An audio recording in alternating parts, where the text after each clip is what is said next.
Hello, everyone, and welcome to live show number 156, which is, in fact, our third-year anniversary, where we have successfully, if not in points of challenge, been consistent of showing up every week for 3 years, no matter where we have been as hosts. That includes places like Shanghai, Vancouver, Portland, Toronto, New York, Dallas, Arizona, Las Vegas, Phoenix, Australia. We have been around the world and then again, but we have been with you every week for at least 3 years. And I believe one of my esteemed and highly rated co-hosts, which makes it much, much more, Mr. Tim. What's going on, Lauren? Happy birthday. Happy birthday is right. I was just talking about all the challenges and fun that we have had to keep consistent over 3 years of, like, between Shanghai and Hawaii and all these weird places and weird time schedules and so forth and so on. You'll pardon me, I'm still sporting the quasi-vacation wannabe beard. Well, yeah, but you rock it. That's how I live my life, man. That's okay. Yeah, but you rock yours. Mine looks like I'm still in puberty. No, you're lovely, Lauren. You're lovely. Oh, thank you so much.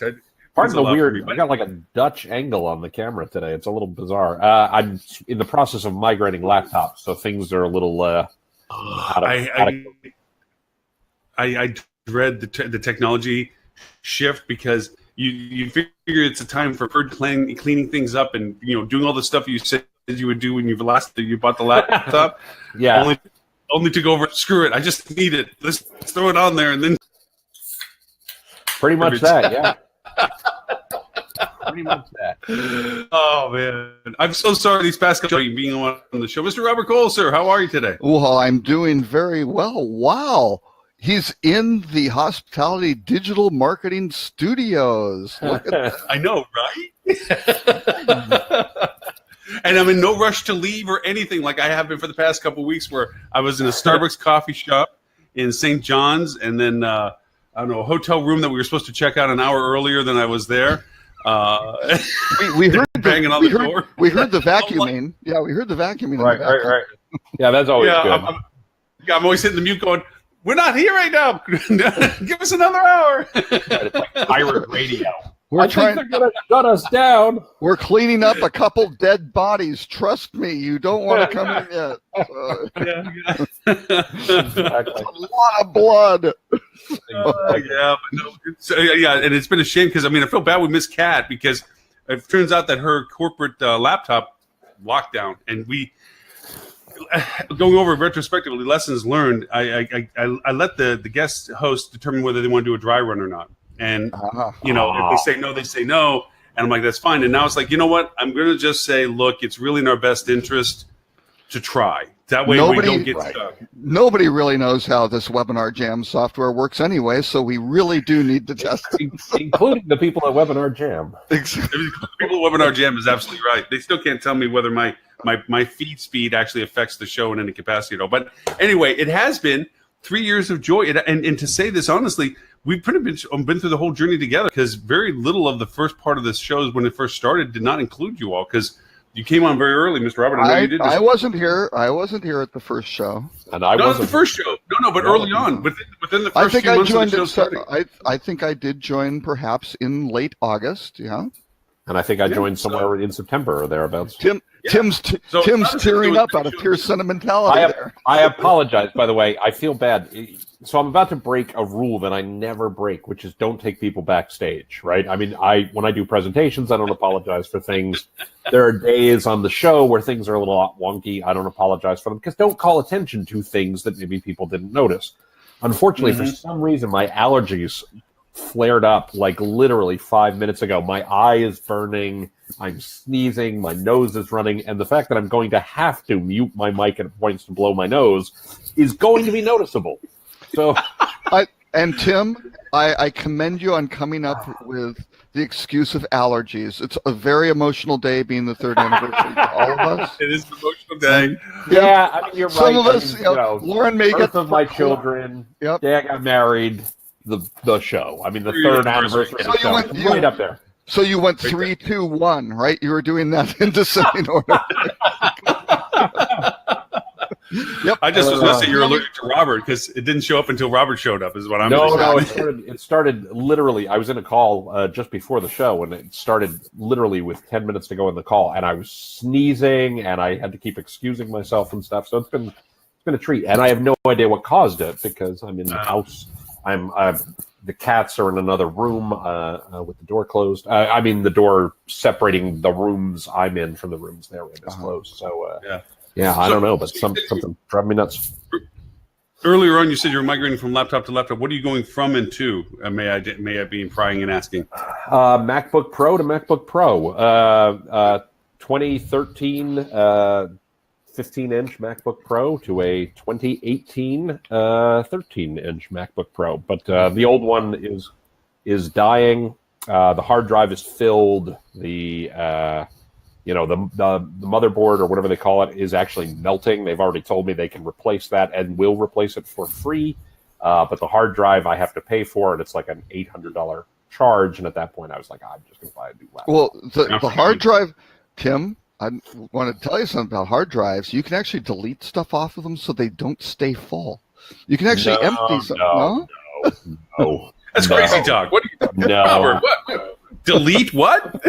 Well, I'll tell you, stuff that's on them that takes up the most room by far are things that I don't want to delete. The things that, when you look at the hard drive and say, how big is this and how much is it filled up?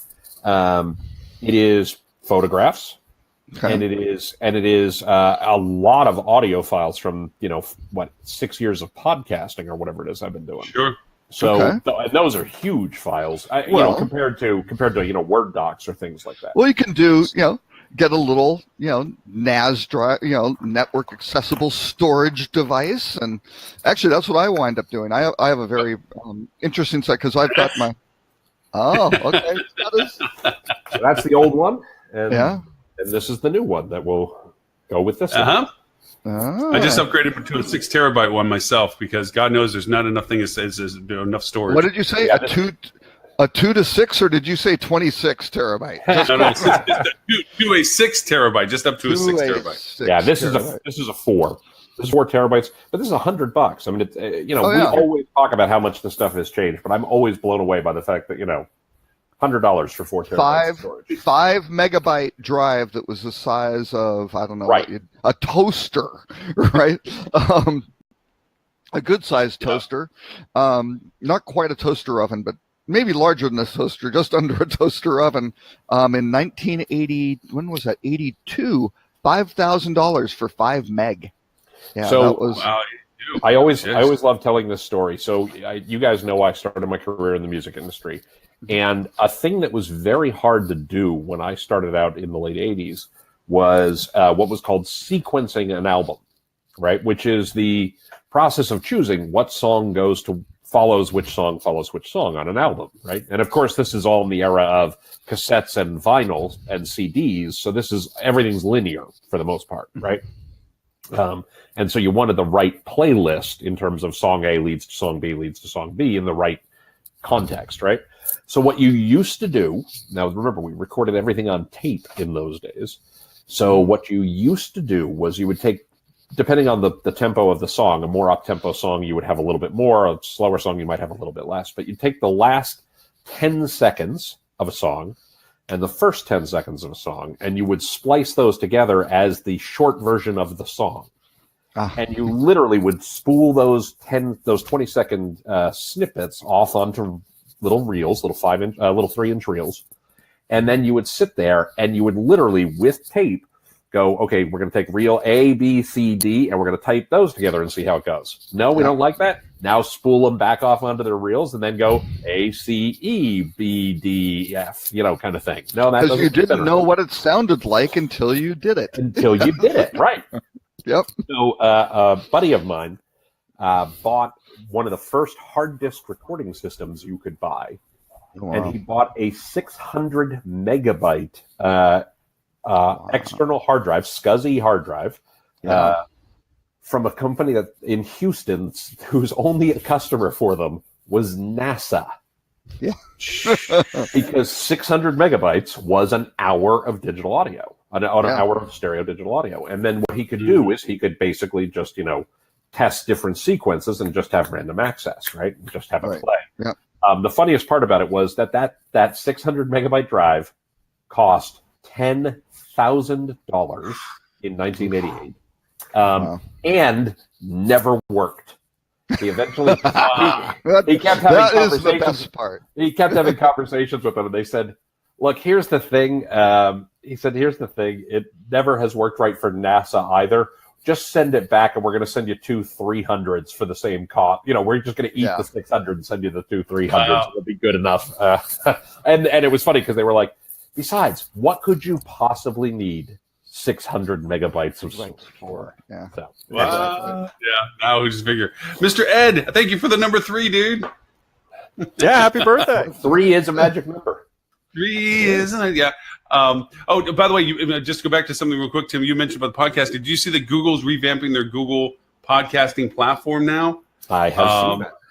Yeah, I think one of my resolutions for this fall is to get back into podcasting because I let it drop to keep the live show going because I just was running out of time. But I think now I've compressed it enough that I can kick it back into again. And I saw that and I was like, okay, it's worth trying again. So.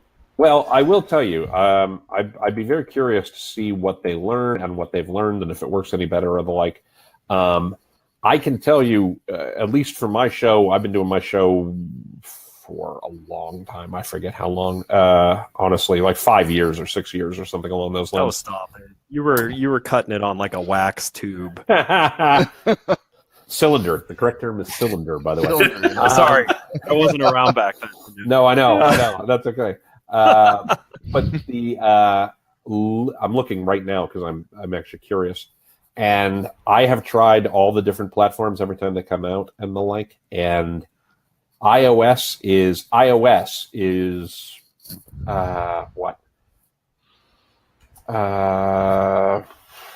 Doing the math real quick here. 48% of my listeners are on iOS. The next biggest chunk is 12%, and they're on Macintosh. Wow. And Android is only 8%. It's just, I don't know why it is. Mac and iOS folks seem to be the people who listen to podcasts, and Android folks seem not to, right? And I don't know why that is. I'm an Android. Between, Well, I'm and one there of the are Android billion guys who Android listens users out to there. things. So I mean, Yeah. sure. I mean, there are a billion Android users out there. So it could just be as a percentage, it's really small, right? I mean, I've always found this weird. But I don't know why that is. I've always gotten almost all my traffic from iOS and Mac users. And Robert's the 12%. Like we've not. Well, yeah. When you add it up, He's gonna get there. That's I got you exactly what it both. is. That's pretty good. yeah, Actually. you got 6 other guys. Yeah, that does it. So, Actually, the funny story about the podcast, and this is really not relevant to our listeners or our viewers, so I feel bad about this. But the funny story about the podcast was I started it for a very simple reason. I'm actually writing a book, and I have been for some time, and it's long delayed and all this other kind of thing. But literally, the reason it started out as a monologue and not a dialogue or not an interview was because they were just content for the book.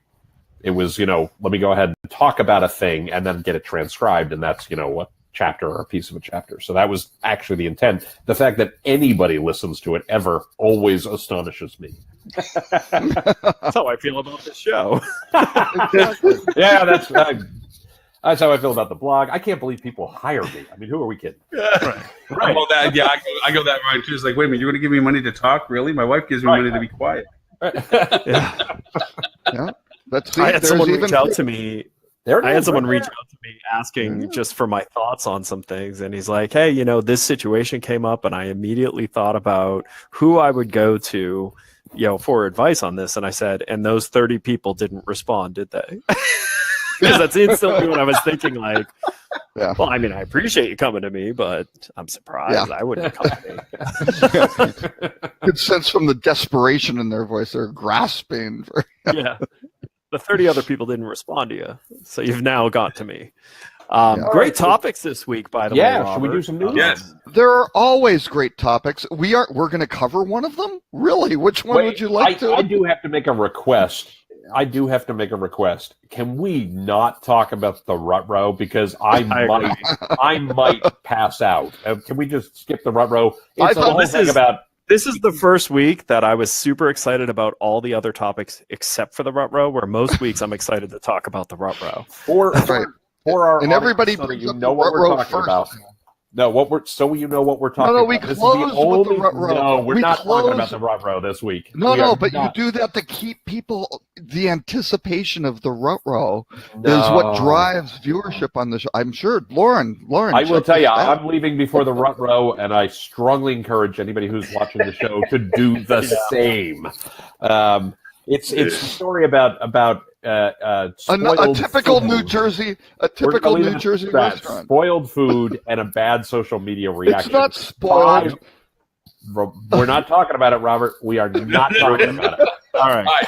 So All right, here's here's the Rob. topic. how about we talk about the U.S. News revealing the 2018 Best Travel Rewards programs? Because I actually was surprised by Oh, who you it didn't was. like the overall guest satisfaction, huh? I don't know. thought- I mean, I thought I don't think anytime it's- you're talking about I- guest satisfaction, that should be the number one thing. That's why it was the top story. And oh, you I were know, but I You mean, were surprised, Ed. I just- because- I don't- well, I was surprised by who were the hotel reward programs. I mean, I'm not surprised by Marriott. The scale got them there. I thought it was great that Wyndham came in at number 2. Because I actually think if you boil away the scale, I mean, I think that says that Wyndham's is the best overall. I think I'm biased operating into it. as a shareholder, but I The would most agree. impressive one, I think, is Hyatt, because they're the ones who have the smallest scale. Right. Which, if you talk about how things would bubble up from a data perspective to U.S. News, the smaller the hotel chain is on this list, the Yeah. more impressive their reward program must For be. sure. Is how I'm Except- looking at it. Yep. Except Hilton Except- did not make the top 10. I know. I thought that was quite Which is- interesting. Yeah, I don't You know. I and almost wonder. I didn't dig into their You've heard me methodology. You've heard me mention a couple of times that I had a bit of an issue with the way Hilton positioned the direct booking, saying that Hilton Honors members got the best rate, but actually, if you looked, in most cases, their AAA and AARP rates were better than their Hilton Honors rates. I wonder if that phantom negativity that maybe was felt by consumers on that is some of the effect of them not cracking the top 10 on this. Yeah, I don't know. I mean, because it was honestly instantly didn't- noticeable by me. Like, I noticed instantly where they were like, this is the best rate you'll get anywhere, the Hilton Honors, and then you hit expand Oh, yeah. rates, and AAA and AARP had substantially better rates than the Hilton Yeah. Honors rate across all the hotels I looked at. The one question I them. have about this, though, is when you look at them, what's the gap between 1 and 11? Right? Is it Right. number 1 got 10 points and number 11 got 9.91 points? Because I'm a Hilton Honors member. I've been a Hilton Honors member for a long time. I think it's a great program. I'm not saying it's the best program. I'm not saying it's a terrible, a bad program. But it does what it's supposed to do. It's easy to understand. It's relatively painless to earn rewards. Right? You don't have to stay a million times to get the benefits. I do think Wyndham does an excellent job of making it very simple to earn rewards. I think that's Wyndham's is very, very very, very customer simple. friendly. And I think Choice is really good at that, and I think La Quinta is really good at that. So I get why they're ranked so highly. Well, But La again, Quinta's I think the gap between 1 and La Quinta is now Wyndham. That's right. I don't know if their loyalty programs have cut. So away. will that be enough to push Wyndham into the number 1 spot for next year? Maybe? Who could say? I don't know. But I think it's impressive that Hyatt's in the top 5. They're the smallest chain in the top 5 by like a large amount. Well, there's It's- one other theory that I have for Hilton dropping out. Hilton has always been a very aggressive purger of people who are infrequent members, because quite frankly, I've been a Hilton Honors member since it started, right? And I've been purged probably 3 times because, at some points I'll be gold or, not the bottom level. I've never gotten the top level, but I'll be, kind of the second tier up. And then I won't stay for 18 months or 2 years or just because of work and whatever. I haven't wound up in a Hilton. And then they terminate they pull my points and that's proving you're not loyal. That's right. But then I wind up with a new thing, whereas Starwood or whoever goes out and says, "Oh, you've been a member since 1988 or whatever." At least they know that continuity of frequency, right? So Hilton keeps purging this, losing all that, that understanding, right? True story, by the way. Makes no sense. IHG merged the last time I don't stay at a lot of IHG properties, not for any particular reason, just it's not been a place I've stayed often. And I've stayed at a Holiday Inn and a Intercon twice in the last 2 years. And when I stayed at the Holiday Inn about a year ago, they discovered I had 2 loyalty memberships that had both been, non-active in the last 4 years, and they just merged them, and I have all my points and everything else. So it was interesting that they were like, "Yeah, we don't care. We just want to show a lot of numbers or something." Oh, hey, you guys were asking. So in that article, there was a link to A, how they make this deciding factor, and B, it actually gives you the independent scoring. So Marriott was a 4.88 out of 5. Wyndham was a 4.74 out of 5. Go down to number 10, which was the leading hotels of the world, was a 3.53, which is that one is very interesting because that program is not huge and you have to pay for it. Yeah. Well, here's a couple of things. Those guys are paying $100 a year. So Hilton was a 3.05 out of 5. That's a big drop off. I mean, but let me tell you. So I expanded the list and looked at it. And let me tell you what really stuck out to me is Stash Hotel Rewards was in the top 15. Oh, wow. They were actually number 13 in best hotel reward programs, which I find amazing for them. Like, this is huge for them because, first of all, they have between 100 and 500 hotels in their network, so it's tiny. But secondly, they're the only one on this list that is only a loyalty program. Like, that's the only aspect of their business. So let's talk about that for a second, Ed, because there's another story in the headlines this week about World of Hyatt partnering with small luxury hotels. Yes. Which was the other topic I wanted to discuss, early, because I think it's an amazingly interesting move. I think it's an incredibly interesting move. Why, Ed? I want to hear yours. Well, first of all, I'm a fan of creativity in competition. So rather than Hyatt, follow Autograph and Curio and the gazillion other soft brands that are being lit up, I thought it was very interesting that they decided to look at, and I'm going to guess here on how this came about, but I'm sure they wanted to look at, were there any soft brand existing that closely matched and worked well with whatever the purpose of Hyatt's loyalty program was. Or just looking for boutique luxury hotels, which really Hyatt isn't, right? That's the gap that they do not cover. I mean, you've got Park Hyatts; those are a little different. They're bigger, that sort of thing. Very, very few of those, really. Yeah, not very many. And you've got Hyatt Centric, which is kind of your modern but Relais and Chateau would have fit that. Oh yeah. Let's see here.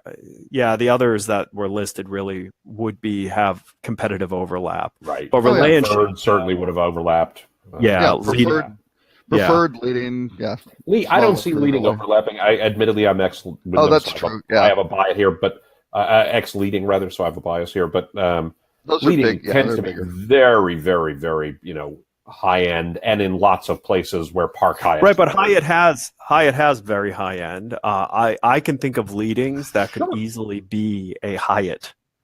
Yeah, I can't think of a Relais. I can't think of a Relais and Chateau that would ever be able to be a Hyatt.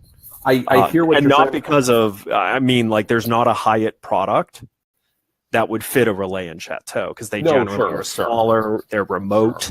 So that's like when I look at overlap, I'm thinking, is anyone in this collection a viable fit for a current Hyatt brand? Leading has some of those, I think, and Preferred definitely has some. Well, I think there's a lot more overlap with Preferred. I think Small Luxury and Leading are more similar than Preferred and Small Luxury, or Leading and Small Preferred. Agreed. Right. Agreed. Yeah. So that makes sense. But I think it's brilliant too, because most importantly, the ones who benefit the most out of this are actually the travelers. That's right. And I think that is a great reason to do things, is to benefit the travelers the most. So if you're a member of either of these programs, you just got a really great benefit. That's right. And I think that's a great reason to do it. Well, maybe, right? First of all, Ed, I generally agree. As often, I agree with you. As usual, I agree mostly. There's a little nuance, right? But I more agree than disagree. It's not clear if small luxury members can earn at Hyatt properties, right? It's not clear in the way it was released. Now, that doesn't mean that they can't. It just means that that's not what it says. What it says is if you're a Hyatt luxury member, you're a World of Hyatt member, you can burn and earn at small luxury properties, but not necessarily the other way around. I assume that that's going to be true, but that's definitely going to be a telling detail. What I do find really interesting about this, in addition to everything you said, I completely agree that it's great for travelers. It's a really good move.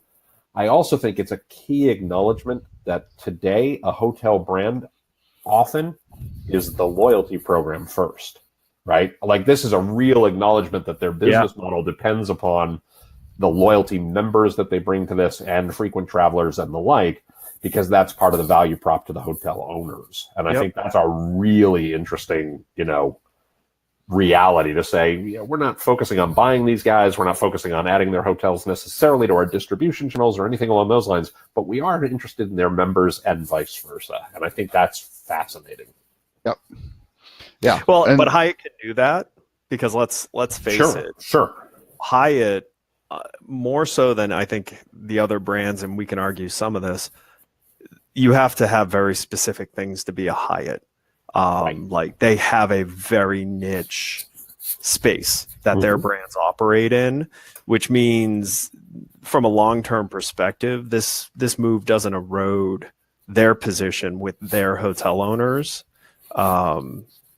Whereas, I don't think a Marriott could ever make a move like this without having a large swath of hotel owners going, well, then why am I paying for everything else? Well, that's absolutely true. The other reason is, I guarantee you, there's nobody who isn't a World of Hyatt member, or nobody who isn't a small luxury, I don't know their loyalty program's names off the top of my head, member, or, even a Leaders Club member at Leading, or a, whatever at Preferred, etc., who isn't also a Marriott Rewards member.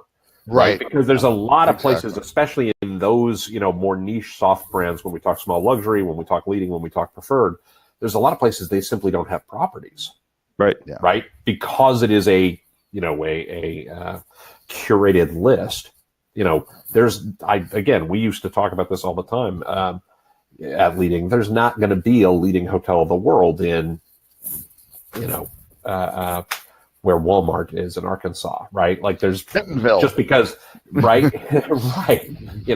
But if you're a business traveler and you're the CEO of a company who sells through Walmart, you're going down to Bentonville a lot. And you want to stay at nice properties, so you're going to stay at the best possible Marriott you can get there, or the best possible Hilton, or the best possible Wyndham, or the best possible Best Western, if that's all there is. And you're going to join the loyalty program because you may as well get paid for it while you're doing it, right? Yeah. So I think it's brilliant.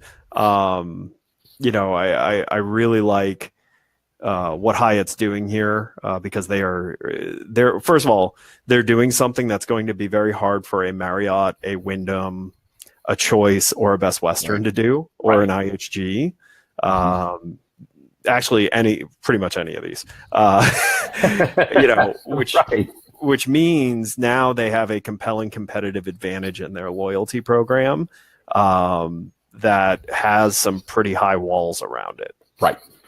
For SLH, or right, small luxury small hotels. Yeah. luxury. Yep. For SLH, it's brilliant for them because, man, the people who are with Preferred because of the Amex discount, the people who are with Leading for the couple of reasons they've created, SLH just created a really compelling reason to use their version of Synixis instead of Preferred's version of Synixis. Right? I mean, it has or been tougher. Or Leading's version of Synixis. Right. Well, no, there's No, Synexis.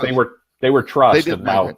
Yeah, well, they migrated. I don't know if they're on Synexis or Or not, did but they were on Trust, so they're on Synexis whether they want to be or not, right? Yeah. Yeah, that's right. But I mean, it was starting to get comical in that, what the offerings were between some of these soft brands, like the difficulty to move from one to the other wasn't all that great because you were literally moving to the same exact services just with a different chain code behind you. So SLH, what a great move for them, because this is a super compelling reason. I think back to when like the Peabody in Orlando was the Peabody in Orlando. They would have moved to SLH for this. Sure. No, because Peabody was much too big. They can't be. By definition, they were couldn't have preferred. been a small They were luxury. preferred always. Yeah. Yeah, I still think they would have tried just to get No, that they're too big. up with Hyatt. No. Small luxury has size. Do they have a limitation. limitation? On the number of rooms? I Yeah. think it's. I don't know if it's To be fair, something like the that. Peabody Orlando, as compared to the Venetian Palazzo in Vegas, is a small hotel. Yeah. So it's all depending on what your definition well, of big. yeah, I guess Understood.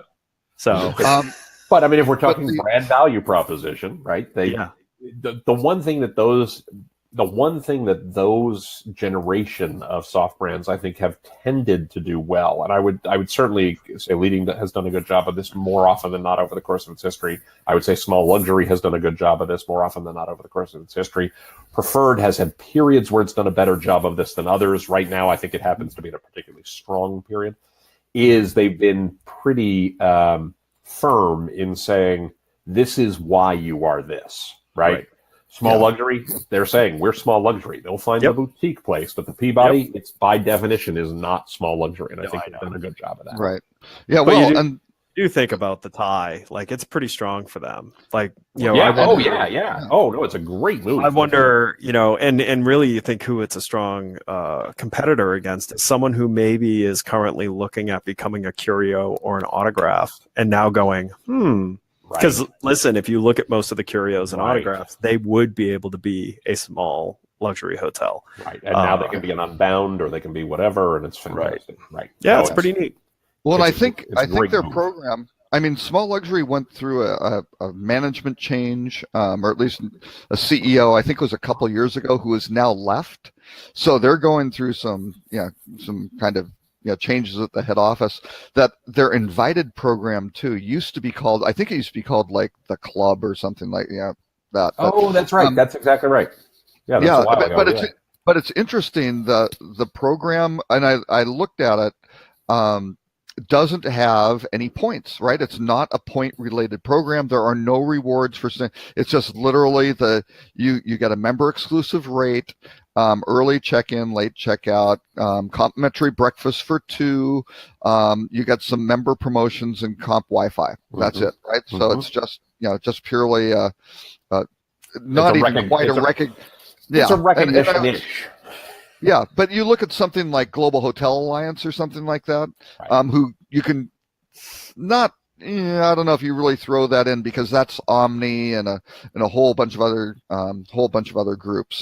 Kapinski and those folks, with some smaller chains too. But those are more recognition oriented, right? You start getting points. They start passing money back and forth from the brand to the hotels to do nice things for them, stuff like that. So Small Luxury isn't that well developed program. It'll be interesting to see if they kind of go, okay, Hyatt, you're running our program, right? You've got the technology and the software. Now let's do it, because now we. And I wouldn't be a bit surprised if that's where this is going.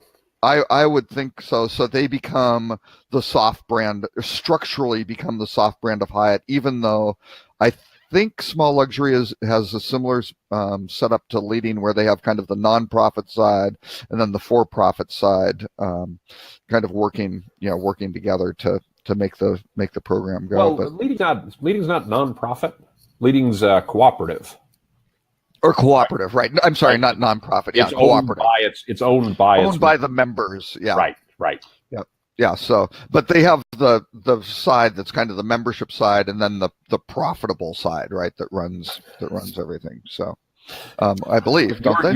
Your good friend and mine, Ted Tang, might take issue to the profitable versus non-profitable. Well, not profitable. No, but they always had the leading organization with that ran the hotels, and then they had the reservation services, the marketing things, and that was the No. They're all independent properties, and they were. No, I'm talking about the leading. The way the original business was structured in like 1936, I believe, was like it was an association. 1928, actually. 28. Oh, I'm sorry. Okay, so but way back then it was an association, which I thought was nonprofit, and then they built the reservation services and all that stuff, which wound up supporting that, and that was the for-profit entity. But I don't know. Maybe that's too far ancient history. It's definitely changed from then. Okay. But the point being, I don't know. To Ed's point, and I think Ed, you're spot on, and Robert, I mean, your general point is correct. I don't think Small Luxury could easily be acquired by Hyatt, but they certainly could basically contract with Hyatt to run the service for them, which again is this acknowledgement of what is a hotel chain now? What is a hotel chain going to be, 2 years from now, 5 years from now, 10 years from now? And I think that's a really important point to be aware. I think this creates an interesting segue, which was Peter O'Connor's amazing, perfect segue. One other point on Hyatt, though. They also have the relationship they've had for probably 4 or 5 years is with MGM. Right, so they've got all the properties in Vegas. So they now have, if you're a World of Hyatt member, you've got this spectrum from these mega resort. Ed was mentioning the Venetian, brand X to the MGM guys. You've got 40,000 rooms in Vegas now to pick from. Plus all of Hyatt, plus all of Small Luxury. That's a pretty interesting spectrum. I mean, that's pretty compelling. And why is it exciting that Hyatt's starting to kind of break out of the mold? Is this segue right into Peter O'Connor's Focus Wire article, Evolution warning our hotel owners in danger of becoming the new taxi drivers. That was you laugh at it, but actually I think this is the best positioning of that parallel that I have seen. Because so many people have tried to say that Airbnb is going to do to hotels what Uber did to taxis. No. I think what's more interesting here is the behavior of the brands potentially are the ones that are putting the hotel owners at most risk to going through what taxi owners went through with their medallions. Like I actually thought this was the best use of that. Of anyone who's tried to say how hotel owners could end up like taxi drivers. Well, and I thought the most damning part of the article by far. I thought the most damning part of the article was he had an embedded tweet from David Eisen from Hotel Intelligence from Hotstats, right? Who said at the Alice conference, best Alice conference moment. Moderator asks Marriott what hotel will look like 15 years from now. Marriott says that's a little far out. Moderator. But you make me sign a 30-year franchise agreement. Yeah. And I was like, damn, can we find a microphone to drop somewhere around here? Because that was more than a mic drop. That was a nuke drop. I mean, I don't know who the Marriott person was on stage, but oh my gosh, I'd hate to be them in that moment. Yeah, for sure. Yep. I mean, it's a really compelling thing. We've talked many times on this show and privately about the consolidation that's likely to occur in the industry and the like as the value prop gets less and less defined among the different brands, right? Chains, I don't think chains are going to go away by any stretch. By the way, nothing ever dies. Correct. Right. And, the formulation that I have said a couple of times that I need to find a pithier way to say it. Maybe Peter O'Connor has just done this, but the formulation that I've always said is, here's what's going to happen. Brands are going to die because of X and Y and Z. I don't mean brands are going to die. What I mean is precisely what happened to Starwood. Your value proposition is going to become less defined to owners. You're going to struggle to meet your numbers. The street is going to start giving you capital because you are not hitting your numbers, and then you're going to have to seek strategic options. And the reality is we have, I will say this today, you look at the big six, you got Marriott, Hilton, Hyatt, Wyndham, Accor, Intercontinental are the six biggest, chains in the industry, right? Mm-hmm. If 3 years from now, all six of those are still standing as independent entities and there have been no mergers or acquisitions among those six, I will fall down dead. Shocked. Whoa. He had it shocked. We've heard it here on the anniversary show. No, but here's the other side of it that I hadn't even really thought about, which was the owner's perspective on the direct booking spending. Right. And Peter really nails it here, which is really that the brands used owners' marketing dollars to market to the growth of the brand's loyalty program over marketing demand directly to the owners. Absolutely. So they use, and that is very similar to what taxi medallions were doing to taxi drivers. Like you had no control. But what I think is super interesting about that is I didn't even think about how owners felt about this direct booking battle. Yeah. They don't like it. Many do. Many don't. Those discounts they are funding straight out of their margins for the benefit of the brand. Well, it's not even the discount; it's the cost of the marketing of this. Yes. If you really think about it, this is something that, again, I would, if I was a Marriott hotel owner, I'd be sitting here going, because there's an article that's constantly in my LinkedIn feed. And every time I see this article, I'm like, which is, it's quoting one of Marriott's people saying, the battle for the consumer is at an all-time high on who owns the consumer. And every time I see that article, I go, it should be the hotel that owns the consumer. Okay, so I agree. But this hits that same nerve in me, which is, whose customer is it? Right. And it shouldn't be treated. And again, I'm playing the role that media plays sometimes in this, where I'm oversimplifying something. Mm-hmm. There shouldn't be a callous attitude that the customer belongs to the brand. It should be a shared ownership between the brand and the hotel. And unfortunately, some brands have lost sight of that and have restricted their hotel owners from being able to nurture their relationship directly with the customer, because the customer touched a brand system at some point. So, yes, but I know I'm oversimplifying it. No. Fair, first of all, again, I sort of agree, right? I sort of agree. This is complicated. This is actually a very complicated problem. So the challenge that, and I'm not defending the brands by any stretch, right? The challenge is, what is the value proposition of a brand in the longer term to A, the guest, and B, the hotel owner, right? And not necessarily that one is more important than the other, but they essentially are a two-sided market, if you want to think about it that way, right? Between the brand and the guest, between the hotel and the guest.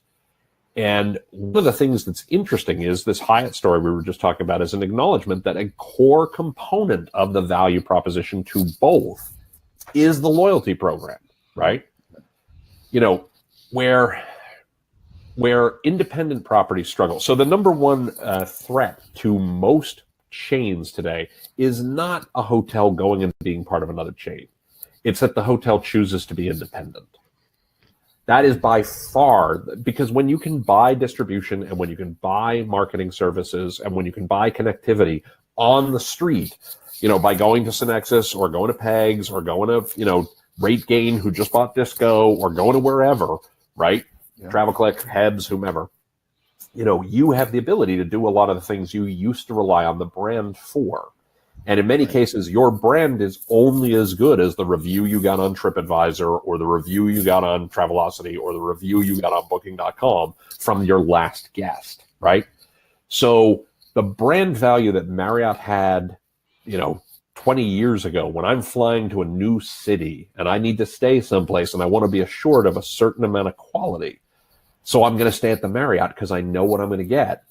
That value prop is dying. Right. Dying, if not dead already. But 10 years from now, 15 years from now, that will be dead in the sense that we know it. And so the question becomes, if I'm an independent property, who am I paying for what services that help me? And I think a loyalty program is absolutely going to be part of that.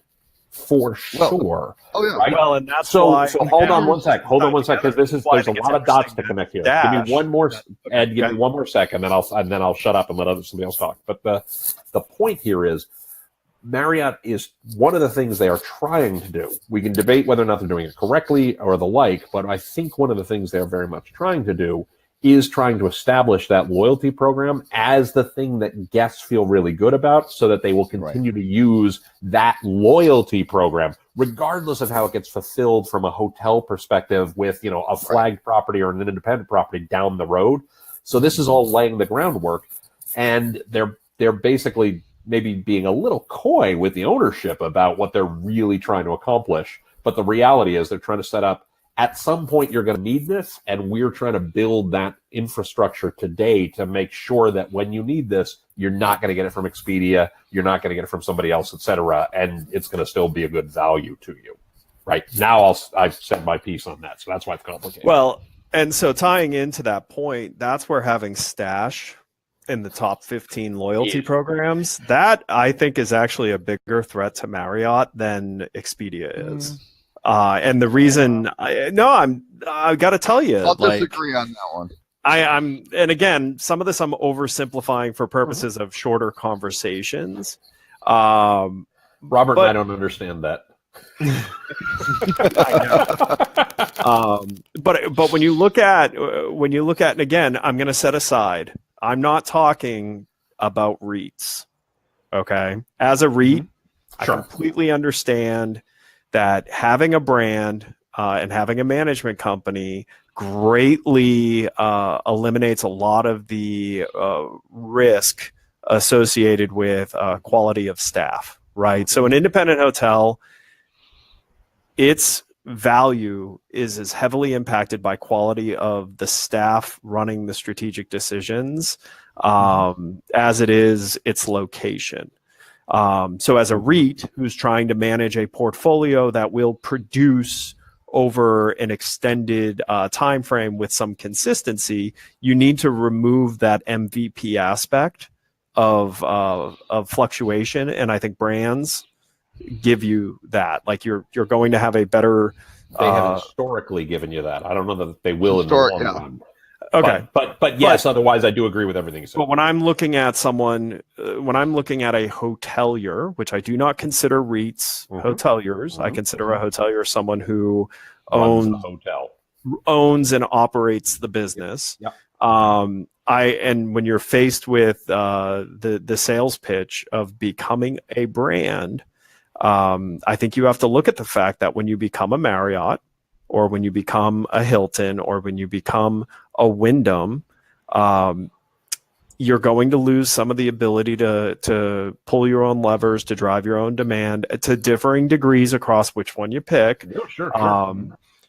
And you're doing that as a trade-off to the other things you get in return, where we just talked about the loyalty program being, if for no other reason, just the emotional reason that a owner would make this decision is, I feel like Marriott Rewards will give me the best, chance I could have of surviving, market shifts. Whatever the reason is, if that's one of the top reasons, I think a Stash existing in a top 15 and not being that much of a difference from a point shift away from the top 10, I think that's a bigger threat than channel sources of business. All right. Because first of all, if Marriott and Hilton think that their way of beating Expedia is to double down on value proposition, I'm going to give both of them like some sage advice here.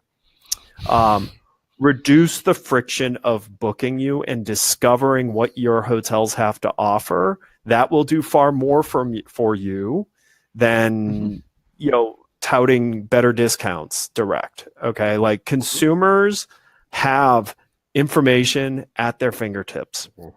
And there is a section of consumer that is driven purely on price.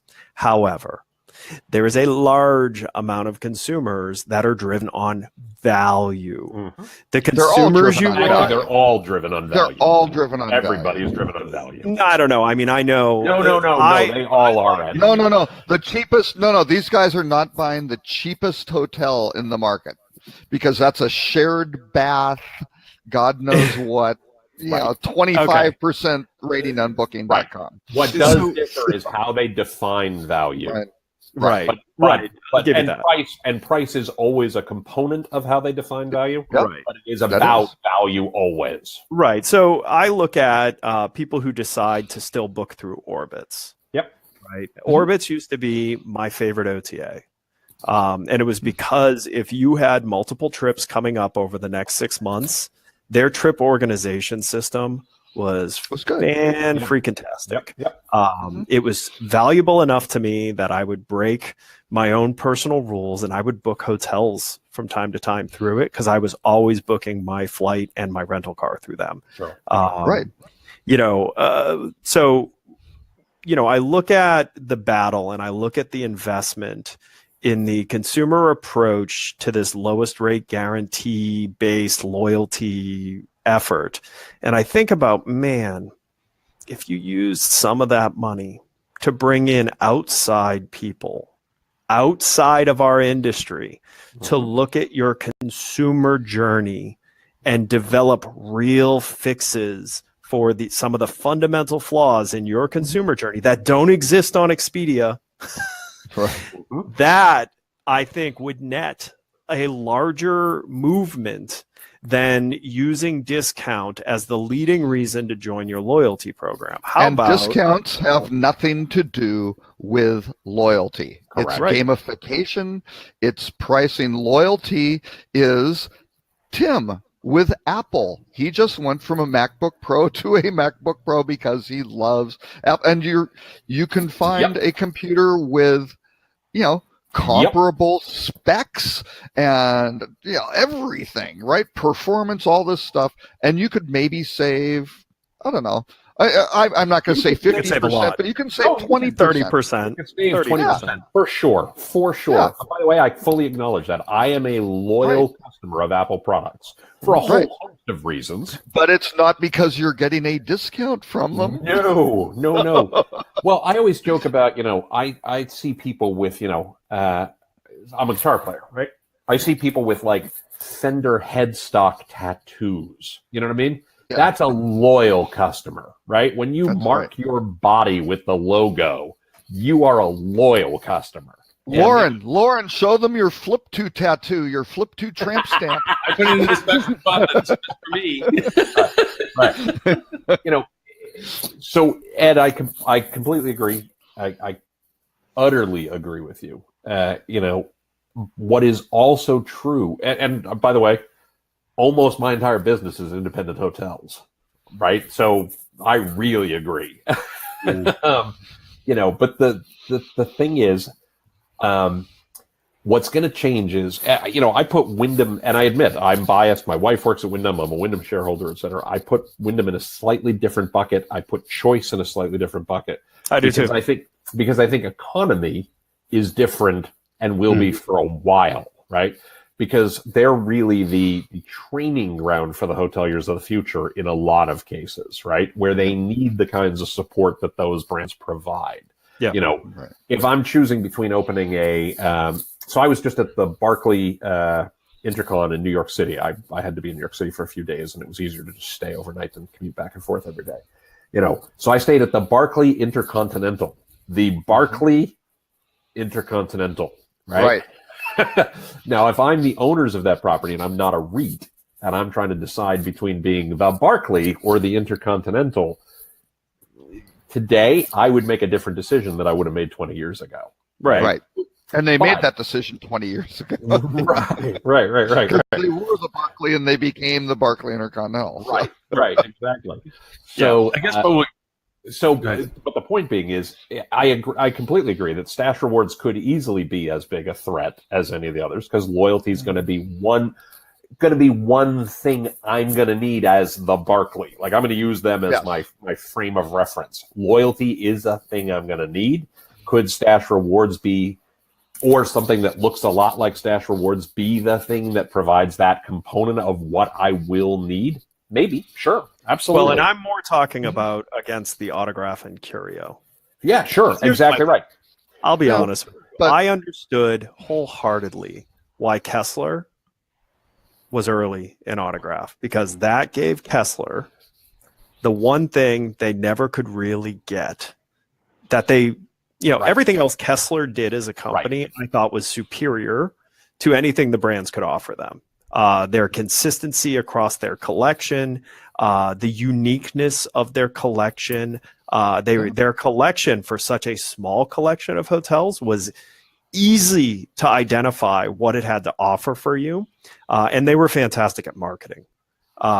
So one thing that always held them back was they could not get to the next level of growth without a strong loyalty program, which made the move they made to Autograph like a no-brainer, right? And a lot of people don't know are the future, right? That's more. Well, you're either something to everyone or you're a niche. Like, that's what we've talked about. To weather this change in economy, you're Amazon or boutique, and so Marriott's taking a swing to be Amazon. Well, I think, that's fair. That's fair. That's very fair. I'm going to put Robert on the spot for 1 second. Because, Robert, you are our resident historian, right? Well, you lived it. I mean, you're there. Right, exactly. That was sort of walking, you were taking pictures. Exactly. Chiseling stone, something. Carving into stone the picture. What's the name of the pharaoh again? Hey, was it Ptolemy or was it Ptolemy? You really haven't Your checked cave somebody. needs to be pet friendly, because those Egyptians love traveling with their cats.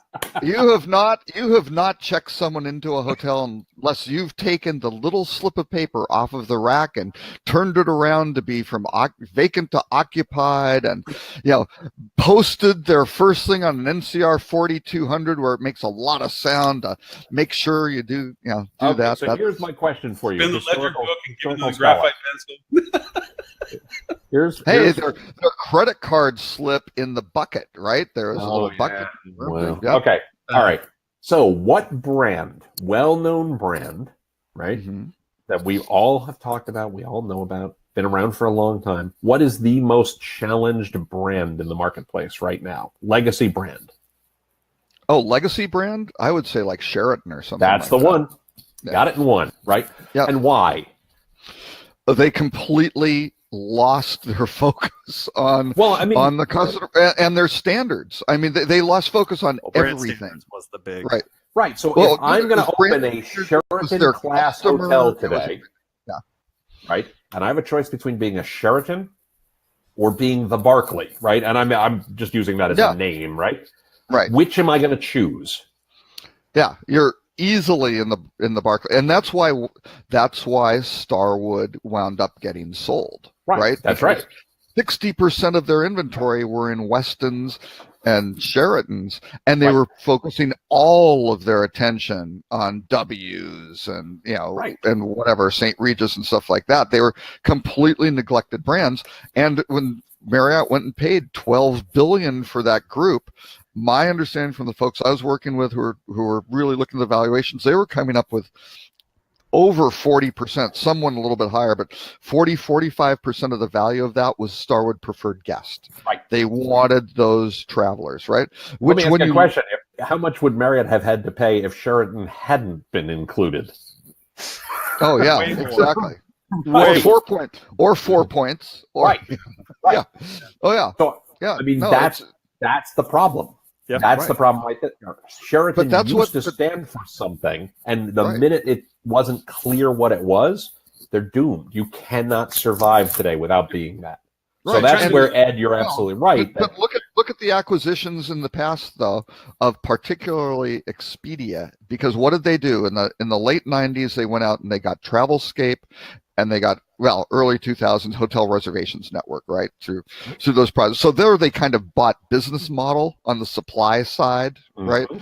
But after that, it was roll up demand, right? We've Mhm. got to get eyeballs from all these, here's Orbitz, here's Travel, all these guys who have, traffic booking. And like Ed said, managing hey, he books his air there because it was the Mhm. best. They had the ITA engine that they were, executing pretty well. That was the birth of that company.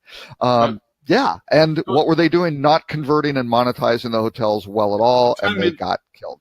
To chime in on a more historical point of it, going back to the original core brand and the brand value, and going a little bit back, it used to be the Roadside Holiday Inn there's two major components of brand recognition: was consistency and recourse. You knew what you were going to get, and you knew that if you didn't get it, you had a way of getting it That's because right. it was a large organization. That's With now a been big, replaced great with sign to see. right. Well, Now from the hotel side of things, it was brand brought business. If I was a brand, it brought me Absolutely. business. Brand recognition brought me business that I would not have gotten because of the unknown entity of my product to those who were driving by. That has been diluted, as we all know, through the current technologies and so forth. We are able to find out what an independent hotel is, and they do have their own recognition. And so forth. Right. The consumer journey has completely changed to where it is no longer a crapshoot to stay at a hotel that you know nothing about, because you can Right. go find out Right. all That's sorts exactly of right. things. And what other people even think about it and everything else. So the value proposition now in place to that is being able to bring business as a brand is loyalty based and value based. Is that so there's the battle you talk about, who owns the guest in their mind's eye. You haven't had a chance to talk much, so I apologize for jumping No. in, but I want to say one thing, and then I want you to go back to what you were saying. That's I okay. still do think, your brand value proposition is to some degree around a certain degree of consistency, as long as it's clearly defined. And I want to be really clear on what I mean by that. Citizen M is a known quantity, right? They're very consistent in terms of the brand experience. They're very focused on delivering that brand experience, and it is a differentiated experience. And that's really a key point that I think you can still be a chain and you can still achieve some scale and the like. So it's not that there will be no big chains. No. It's that you can't be a generic big chain. Right. And to, But and to that end- Yotel does the same thing. Yotel Yeah, does you the need same thing. identity. Perfect You need example. identity. Your brand has to have an identity. And to that end, Robert, I would love to, whether it be we make it an article or we make it a show, if you could regather all of the mission statements of the brands that we had. Remember that show that you had the mission statements and we couldn't guess shit from Shinola? Yeah. If we could put that together, it'd be kind of fun because I'll make a quiz out of it and I'll post it. Oh, I can you did. get Oh no, brands I of did this? I did a quiz. That was a couple Oh, years ago. Let's post that. Let's get And- that up there again.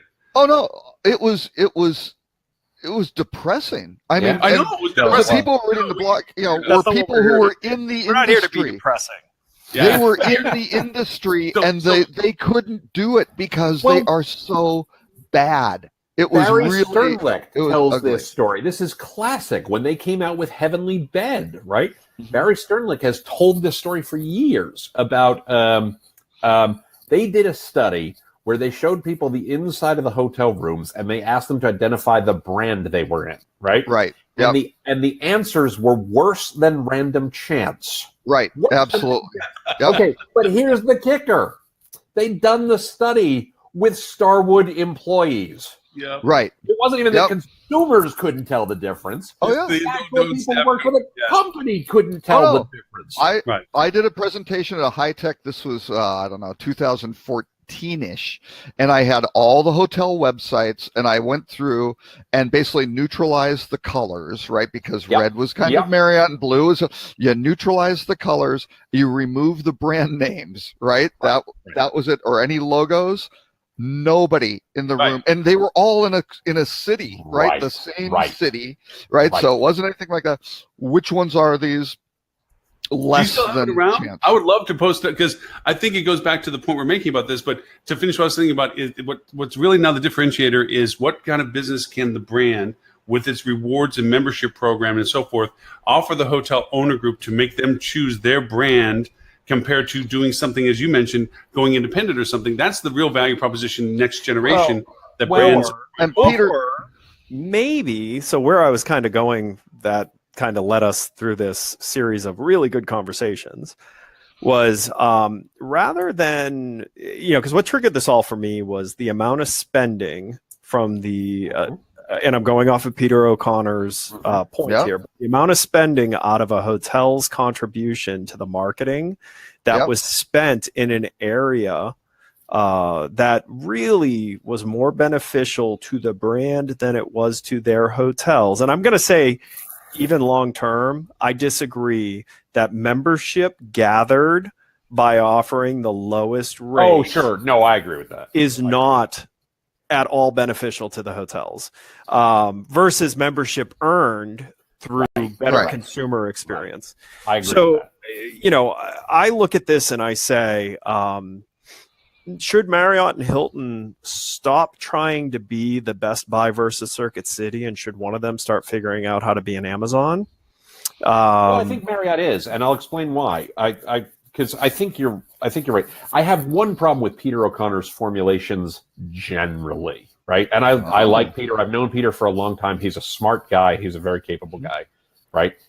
I do have one issue with Peter, right? And by the way, I have the same issue with the brands. I think the brands are falling into a trap, right? Everybody positions this as the brands versus the OTAs, and they talk about how many heads in beds you put. right? As opposed to all the other things that brands do. Well, and this is where I was leading. The training that Marriott provides. The training, the service standards, the access to financing, Right. the volume purchasing. I mean, all these other things have a value that I think the brands are being stupid about not, banging that drum more. Well, I wouldn't say they're being stupid. I think the problem. I think they're absolutely being stupid. They're turning this into a binary debate of no, we can bring you more business than the OTAs, Right. and when they can't, they're automatically wrong. Instead of saying, let's talk about the entire value proposition, of which the business we can bring you from the OTAs is one of those things. Yep. Right? Yeah. Because that's But I mean, Peter's. Wait, actually, let me make one point on where Peter's. I think the brands went wrong in this battle for direct bookings was they focused on the channel with the best cost. That was it. Right. Like they were all book direct and save. Right. Like, Right. my gosh, guys, my gosh. Right. That may be the reason you get someone the first time, right? Right. They're going to try you, but I'm going to say they would have been better served to take a more incremental approach to fixing this competitive landscape. That's right. Which is having a better consumer journey, making it easier for me to understand why I should stay at brand hotel A in this city, and I'm better off booking it direct for whatever reason that is. And they've done some small stuff on that. Like I think Hilton's app is an amazing set of tool sets that they've created to actually make it worthwhile to have Hilton's app on my phone. Absolutely. Which then means they stand a better chance at getting me to book through the app than, me going to Google and stuff. But I will say, and again, Monday morning quarterback, right? Being fair here, their jobs are difficult. The business position Marriott and Hilton are in is incredibly difficult. They're publicly traded companies that are no longer the company they once were, that a lot of their foundation was set off of, because neither of them are hoteliers anymore.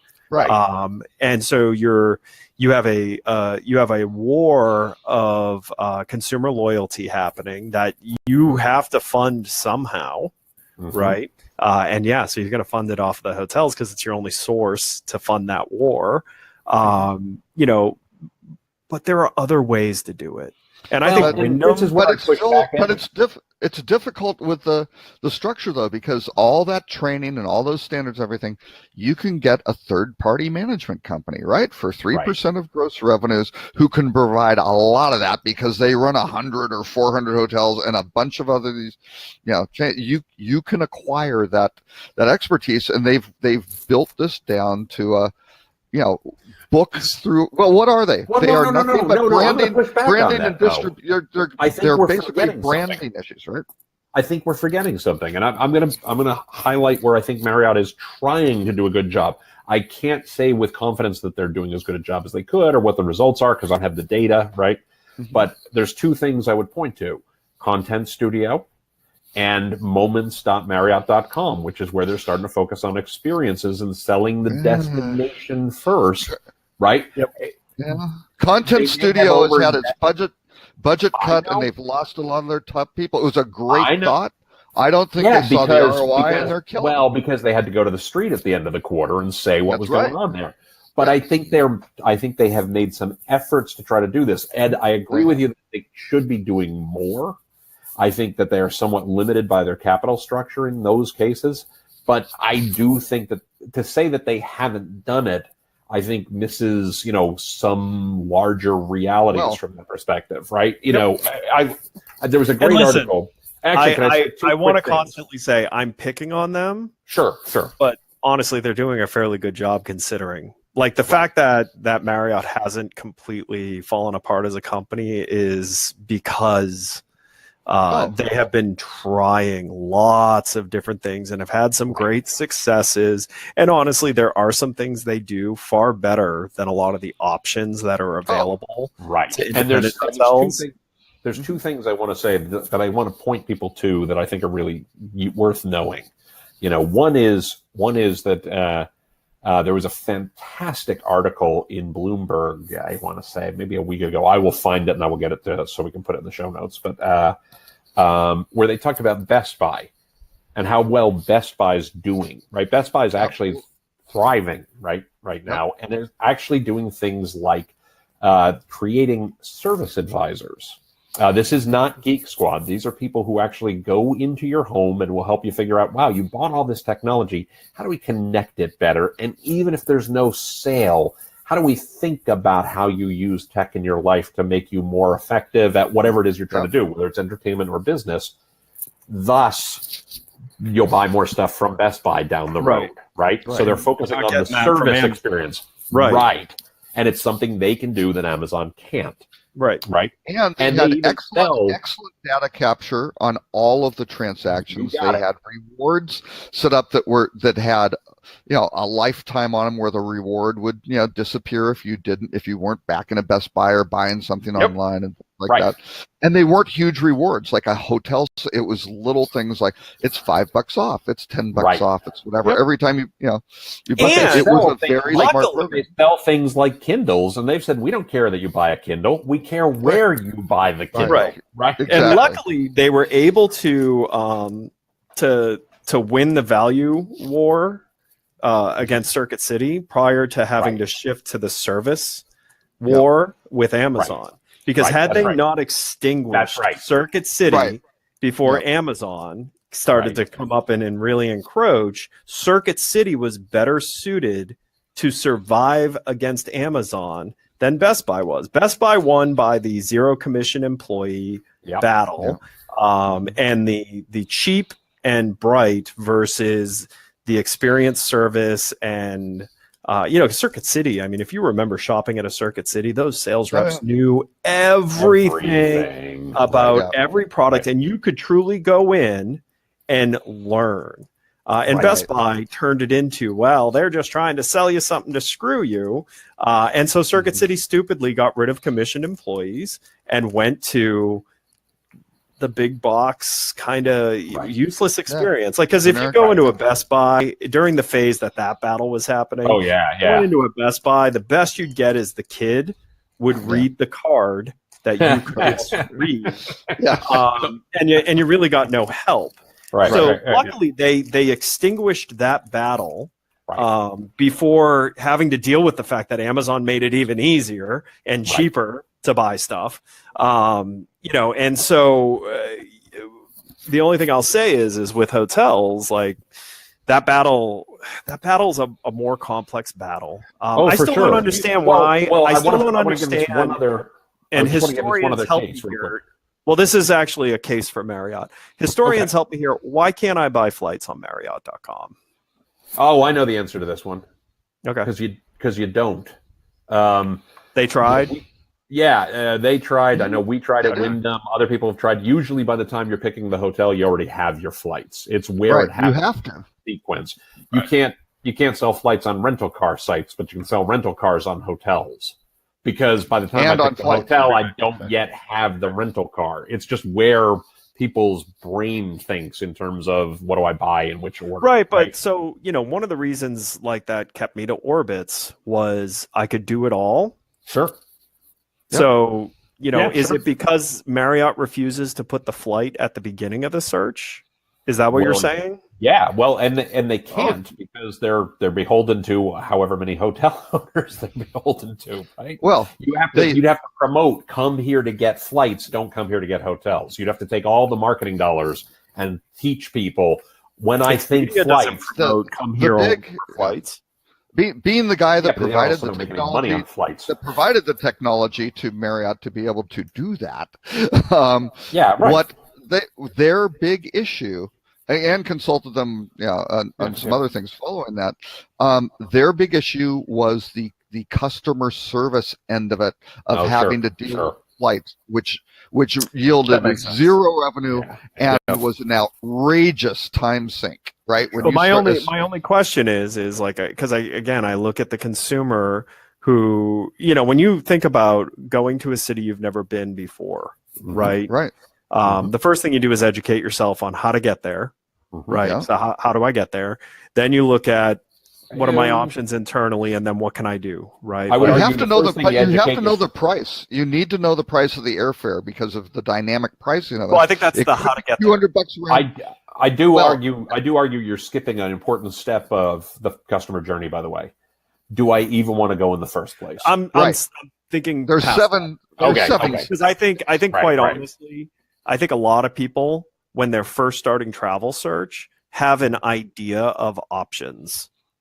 Right. Depends. Generally, yeah. Because the only thing I look at is what the only travel journey I have a hard time with myself when I'm looking to travel is when I don't care where we're going to go. I know just some fundamental things I want, and for some reason it's impossible to search that way. I want somewhere that's cooler than Orlando, right? Temperature wise, that has some form of entertainment to offer in August. That is actually where people start their journey, though. It's No, I know.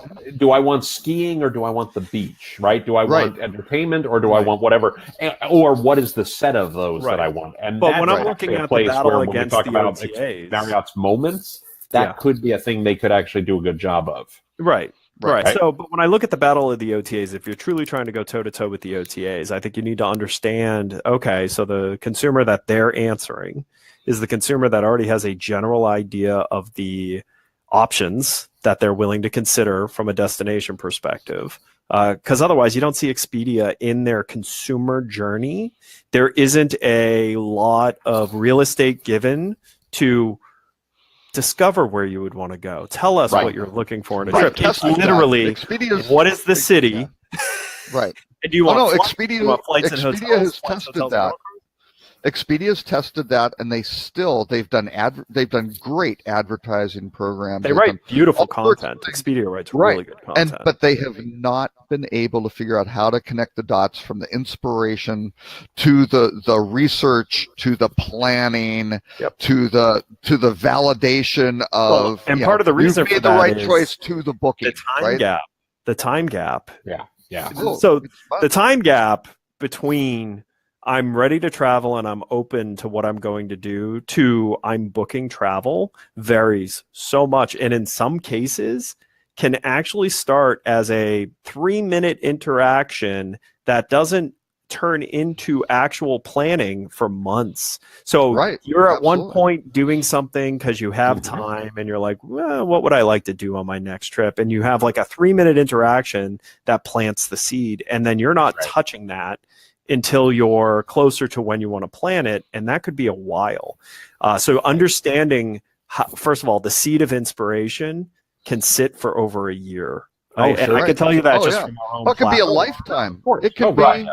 It can be That's right. decades. A once in a lifetime trip, right? The That's aspirational trip, right? Right. Yeah. Well, So this that's gets why it's difficult to do that at, like, for Expedia to do that at scale, is tie that together, is Right. identifying, like, is this Lauren starting because he's bored one day and down in the dumps, so he wants to think about his retirement trip that he's going to take, which isn't going to happen for another 10 years.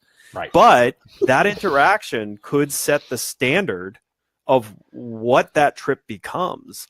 That's really hard to tell the difference between that and me going, oh, I'm going to go up to UNC in September to watch UCF play there. What do I want to do around it? Well, okay. Right.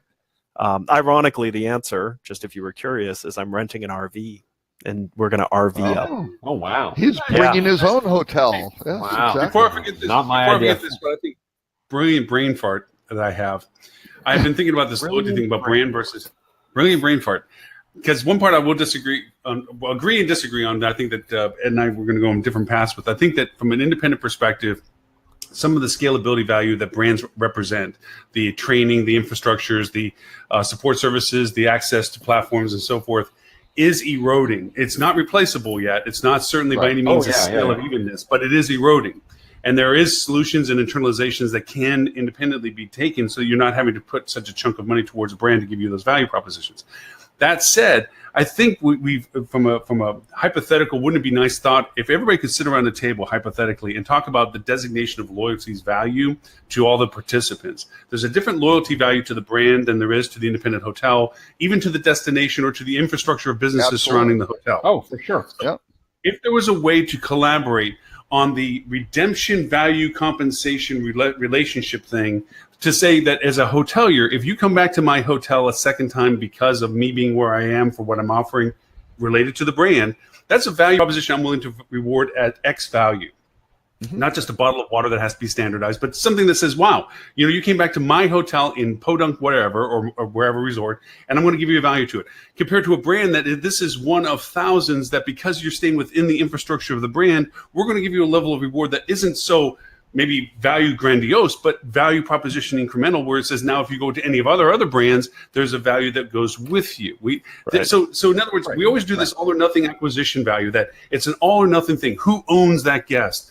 What are we giving at the point of redemption in its entirety that represents all the value proposition of everybody? And it's not. It should be flexed, even to the point that the destination market should have some value proposition that says you came back to our market.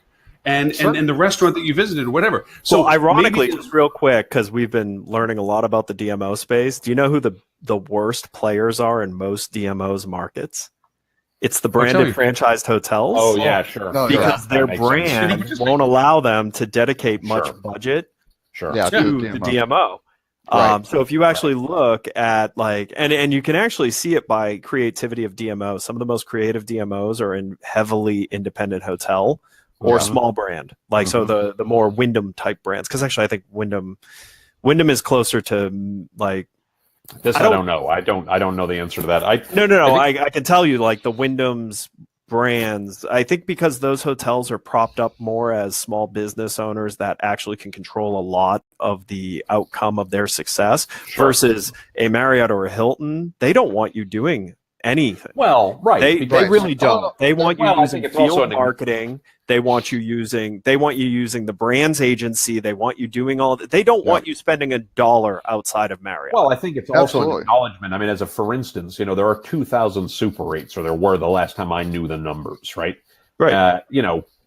And realistically, there's only so much the brand can do at a local level for those 2,000 hotel owners. And it really is roughly 2,000 owners for 2,000 properties. I mean, it might be 1,800 or 1,500. Right, it's pretty close. But it's pretty close to a one-to-one relationship. And so I think it's just an acknowledgement from a scale perspective that they cannot address those local concerns. So have at it. Well, they can't cost effectively do it. Correct, Yeah, correct. exactly. And this gets to the point I was making a moment ago with, Marriott Moments and where people can participate in the value prop. And absolutely, it's funny. This was the actual point of the column I wrote for Hotel News Now of like 3 weeks ago, was to your point about it might be something that's a once in a lifetime trip. It might be something that's aspirational. It might be something that's a year from now. That absolutely should come from the local property. That absolutely should come from the people who know the market best, and absolutely should be built around telling a story that's so far forward in the funnel that, it's going to be very tough to measure the ROI. But I can tell you from years of experience doing this, that when you do it, your business goes up in the longer run. It absolutely does, right? Yep. And you outpace your competition. Yep. Is it easy to say we created this piece of content that talked about this thing and it resulted in this many bookings down the road? No. Very, very hard to do. I would argue it might be impossible to do. But can you say we invest and we continually invest in this to make, to address the parts of the journey that nobody else is addressing, and it comes back to you in revenue in the longer term? For sure. Yeah. And that's something that the brand should be doing a better job of. They should, but the P&L of the brands is basically broken down to don't do performance marketing. Add hotels. Right. Period. Right. That's sure. Right. To get add rooms. And look at what David Kong of Best Western saying. Talk about an association, right? So they don't have Wall Street pushing them. He's now out there saying that Best Western with their 11 brands. Can anybody name Best Western's 11 brands here? Go. Western ready. Has 11 brands. Yeah, they do, but a lot of them are different position soft brands. Right. They're more that than they are consumer facing brands. Right. You have ones like Glow and Stay something. There are 3 different versions of Best Western. There are 3 of these Stay somethings that are new. First of all, you've got Glow and Vibe and if stuff you have like less that. than 5 hotels flying the flag, you shouldn't be allowed to call it a brand yet. It should be a Best Western collection until it's a brand. Or a Best Western marketing program. David Kong is now saying that they need to add more brands because they are now taking a disruptor mentality. And you're wow. I understand what the only reason I say that is because Best Western has made a swing up market. Right. A substantial swing up market. Oh, yeah, for sure. And when we discovered it initially. In the U.S. Internally, the team, when I said, wow, did you realize this hotel is part of Best Western? The response was, what? Yeah. Because when you think Best Western, you think the most prominent brand, which is the standard Best Western. However, for a long time, Best Western plazas what was their slightly higher Premier? Oh yeah, those were nice. Premier, Best Western Premier were really nice. Super nice. There's actually one in Palm Harbor, Florida, that is one of my favorite hotels in that area to stay at. Yeah. And when you stay there, you're like, this is not a Best Western. Well, of course, it's a Best Western, whatever. It's Howard Johnson Plaza was the Howard Johnson I was thinking of. The higher end type. Ramada Plaza. There was never a Howard. Anyway, it doesn't matter. Has something like that too. And see, this is the problem with brands. But, to think about like the Florida Hotel, which is in Orlando, it's at the Florida Mall, is now part of the Best Western system. That hotel is gorgeous. Yeah. It was originally an Adams Mark. It got a full overhaul. It looks like an Apple store when you walk in it. It looks like an Apple store. They did it on purpose. Beautiful hotel with great convention space and all that. And it's a Best Western. Well, that is tough when you've been such an iconic budget brand. It's tough to expand with that brand because you're fighting a consumer image that you spent a ton of money to create. That's right. So I get what he's saying in that in order to expand, they need more brands. Yeah, because your company is named after a very iconic brand that has a very easy to understand proposition and always has because you spent a ton of money to do that and you've done it well. So Tim disagreed with that. Yeah, Tim didn't like what you just said. No, he was like, Yeah, but again, yeah, Best Western, and we used to stay in Best Westerns. I mean, we're talking in the '60s, right? And they had some really good ones, like the one in Sun Valley, Idaho, was fantastic. There's some always stayed there. fantastic Best Westerns. Oh no, that and I- in Europe, they had some spectacular ones, and I think they did a pretty good job. That Dorothy did a of breaking it up into the three things, but now they're going into this massive growth sort of thing of how do they add more. When we say the need for brands, and to your point, Ed, it shouldn't be a brand if it doesn't have enough critical mass to be even called that. This is categorization of franchising. This is saying that I can't force you to be a Best Western if I allow the latitude of description to be too wide. I can't give you same territory as Or another. I can't convince you to be I Best can't have Western. one on each corner. Yeah. Because you've So- invested more. Yeah. So if you're in- XYZ product, you have to have Right. these XYZ requirements. You can be this XYZ Best Western brand value, and your footprint can overlap another Best Western franchise, or because technically you're not the same, you're just in the same structure. So, Right. I mean, it's a matter of functionality of distribution. It's not so much. Well, Well, no, there is they no want wait, no something- wait. Wyndham There is a pods of consumer. that. There is a guest. Yeah, there is a guest related. In some to this. aspects, yes. In some aspects. No, for sure. I mean, the Wyndham was built by acquisition. I was there when they started fixing what happened when you built by acquisition. Because you built by acquisition, you had salespeople. And you're right, this was driven partly by the brand, but it was driven partly by what happened prior to being acquired, too, right? Mm-hmm. We had things like Ramada Plazas, Ramadas, Ramada something else that I can't remember, Ramada and Ramada Inn. Limit, and Right. Ramada Limited. Limited, yeah. Ramada Hotels, Ramada Inns, and Ramada Limited. Right. And some of that started before that. Well, Ramada's a bad example because they were the origin of the company, but some of the other brands that happened before they were acquired. Well, Days And- and Suites, and Days in Suites, Days Hotels, all this kind of all stuff. that. Right? Holiday Inn Select, Holiday Inn Sunspree. I mean, Correct. everybody Right. did it. Okay.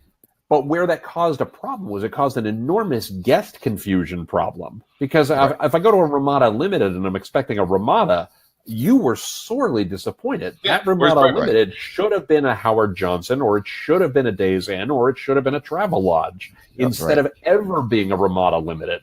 And the Right. best thing we did as a company while I was there was we killed all those sub-brands and said, this is what Ramada is. And admittedly, that's a brand I think they still struggle with. But they basically said, we know what it isn't. This is what a Days Inn is. This is what a Howard Johnson is. This is what a Wingate Inns is. This is what a Wyndham is. And if you're a franchisee buying that and you want the Wyndham Limited, that doesn't exist. There's no such thing.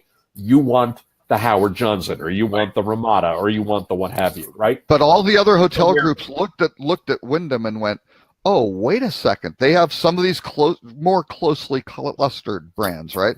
Yeah. Days Inn and Ramada, and but these. then you have somebody that has There's overlap, right? that wants to be And a there is Ramada, some but doesn't overlap. have space for a breakfast. And so Ramada modified it, saying, well, we'll call you a limited. Did so we then, can get you some today. inventory. They They did eliminated that law. Today they don't. Then they eliminated it because they discovered that was a terrible idea. Right. And That's and where the so what- expansion methodology and if- was in. Right. You know. And if David is doing that, that's going to be a disaster for them. If they're doing it because, well, these properties are truly distinct, and so we're going to call, we're going to put these into a separate category, that's completely fine. But if you're saying, we're creating these brands and, it's to Best Western better, Best Western best, bestest Western. Look at some of No, the and major that's- transition that's- points. Look at some of the major transition Superior points on Western. demands.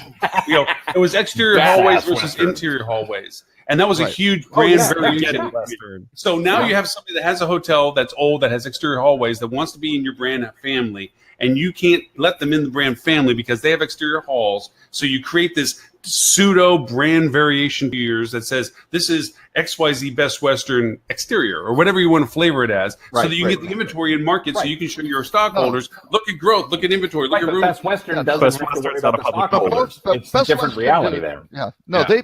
Best Western did a good job because they also had it where, as opposed to the Sheraton or the Starwood approach, which was let's get the crappy hotels out of Sheraton into 4 Points sort of thing, right? They had to cull the herd a little bit. I remember They kind that. of said we're keeping Best Western, right? But now we have these things to go up. So you guys can go up. If you do these things, we can get you into another group. You enhance the hotel, you do better service. You're going to get an better ADR. DoubleTree too. I think they heard DoubleTree. Yep, flavor exactly. Yep. Oh yeah. Oh, actually, wait. I'm just going to go through the 11 brands of Best Western. Wait, before you do that, I apologize. Okay. I have to run. Actually, I just do realized too, what time it was. Okay. Yeah. So I did want to make one last point, going back to something we were talking about before, and I realized timing is everything, and my timing on this is awful. But I heard something this week that I thought was brilliant, and it's something we talk about a lot, about how the brand is impacted by the service standard and the like, and where that's a real opportunity as well that I think is being missed. And I think, Ed, that was the point you were making. Do y'all know Method soap? Method? No. Method. Like Method. METH. Oh, Like method. Method. Okay. You can't have method without meth. Yeah. So Method is a soap manufacturer, right? And obviously they compete against Procter & Gamble. I saw somebody talking about them this week, and it's fascinating. They're very popular. We actually buy it frequently, and they have these cool soap dispensers. They're very cool looking, very cool design, et cetera, et cetera, et cetera. So they compete against Procter & Gamble, right?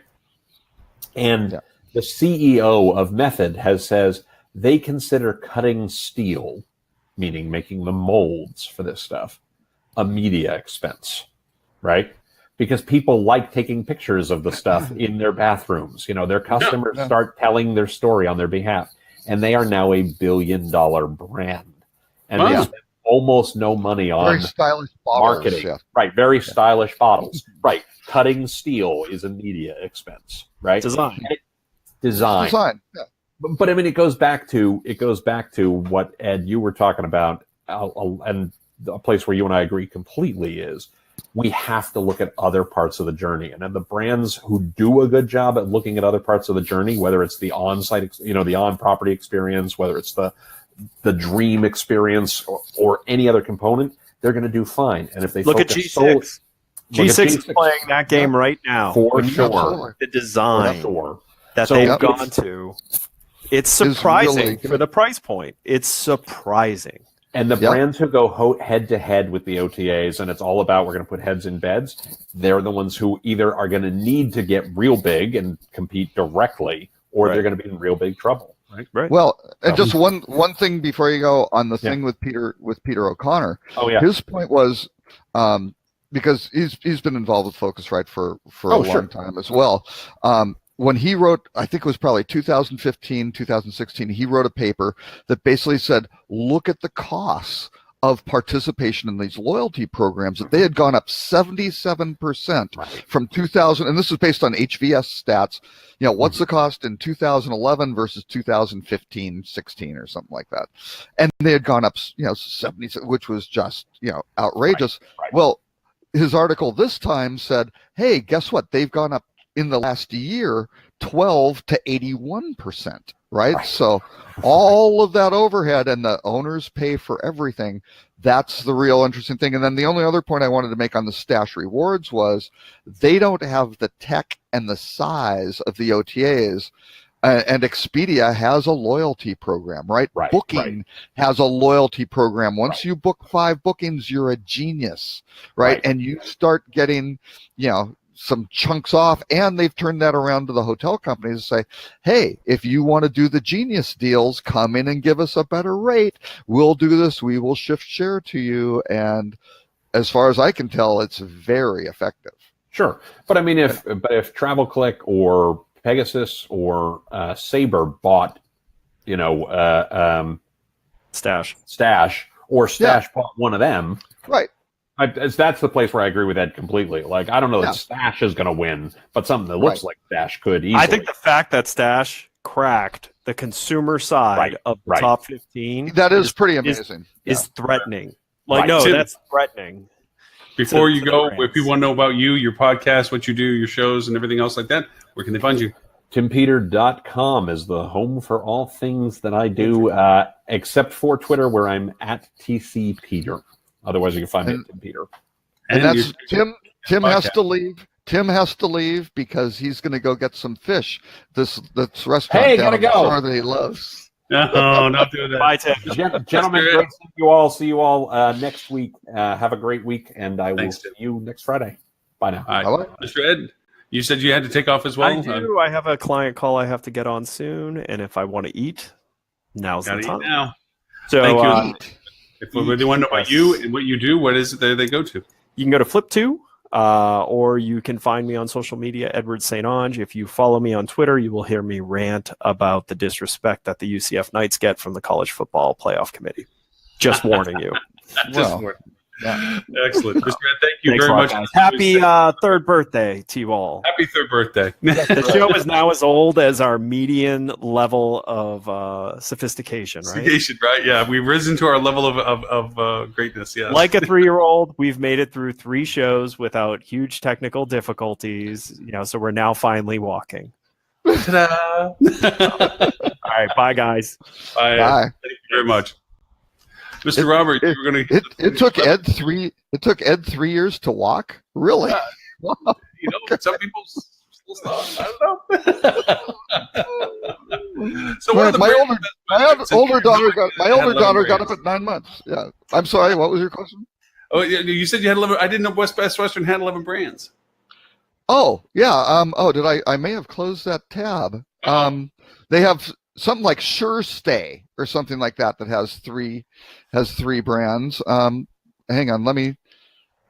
Yeah, no, it's gone. Anyway, yeah, there were 11 of them because they've got Vibe and they've got 3 Best Westerns, Vibe, Glow, some, I think, an executive stay sort of thing, like a long-term stay, a more corporate apartment, and then these Sure Stays that there were 3, which I wasn't even kind of aware of, which is So- kind of scary because I try to pay attention to that stuff, and if I don't know about it. And everybody else saying Best Western has 11 brands, being shocked by that is crazy, and they're looking for more, right? I mean, that's Right.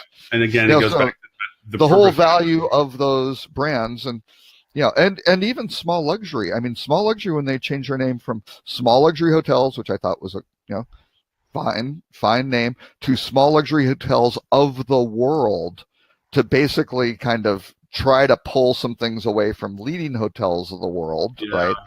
right? Which was weird because my work with National Geographic, they insisted that they wanted to call National Geographic Lodges, which I thought was a very clean name, to National Geographic Unique Lodges of the World, which was like, why would you add all those extra words? You've added zero I feel like I have value to that brand. I feel like I really have no room to complain about the expansion of their name, since I often get teased about the domain name that I have for our show at Hospitality Digital Marketing. Oh, as well, being that's a true. little long-winded, but I think it's very specific, and there is no confusion for this. And I happen to notice in Google search that when you look up Hospitality Digital Marketing, we are now number 6. Oh, out of well, you've hotel. got to go climb up and make sure Yeah. your site architecture and everything. Oh, And that's we're what not this month is for. Yes, but SEO or anything on that.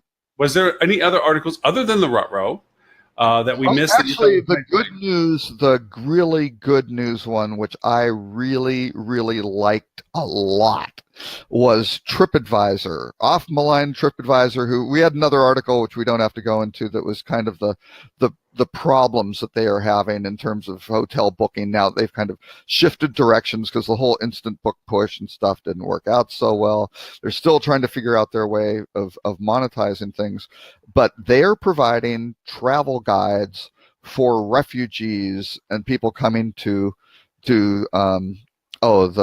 basically the U.S. So they're working with destinations, and I think I wish I had the name of the group that they're working. It's like I think it's IRL or something like that. It's International Refugee group, but they have they're putting together city guides and programs and tours and things like that, which aren't going to change these people's lives, but it's just going to make it a little bit better. So it's kind of like kudos to those guys for spending some time and attention, and for Steve Coffer kind of driving that project, which is good.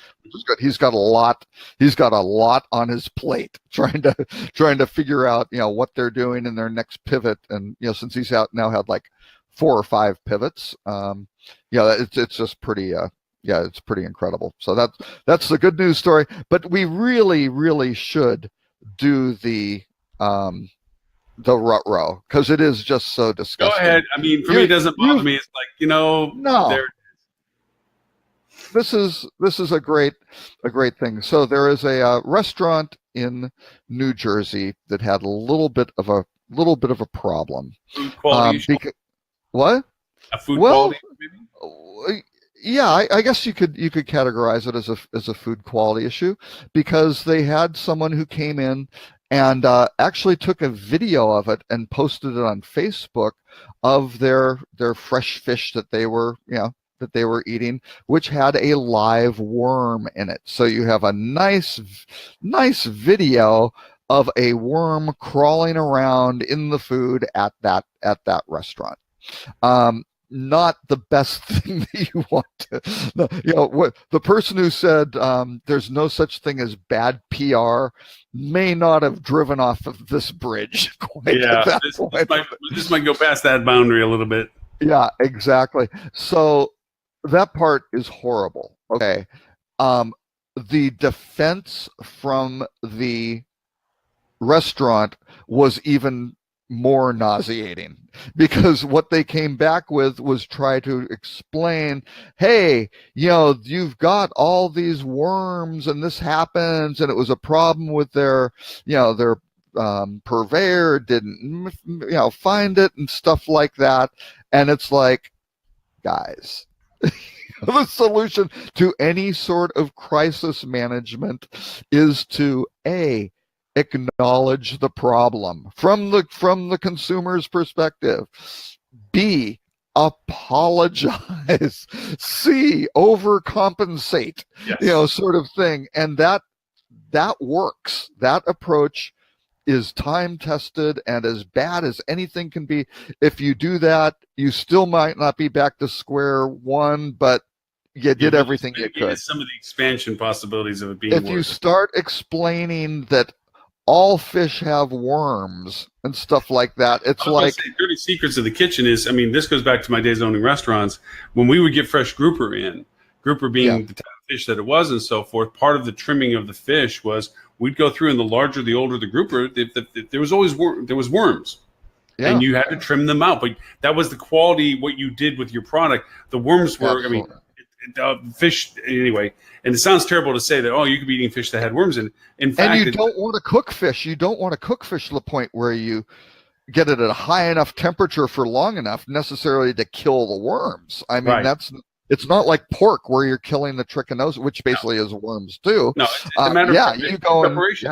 That's why you wash lettuce so that you get bugs out of it. That's why you clean vegetables and so forth for pesticides. You can eat have a sushi. Responsibility to do these sushi things. Everywhere. Yes, they manage to serve people raw fish with no worms, sort of thing, or the good ones, right? And every once in a while, yes, you can get a parasite or you can get something bad. Which how many times do you see where they packaged lettuce and so forth, there was a bug or something in it because it wasn't prepared correctly or something. But the idea of this is that the restaurant, to your end, it's not about trying to explain why it happened. It's about acknowledging that it is, overcompensating that it had happened for it in the hopes that it doesn't do what this did, which is, let's share a gross video and then tell you how bad the restaurant responded to it. Oh yeah, and I forgot the fourth one was and tell them what you're going to do to make sure it never happens again.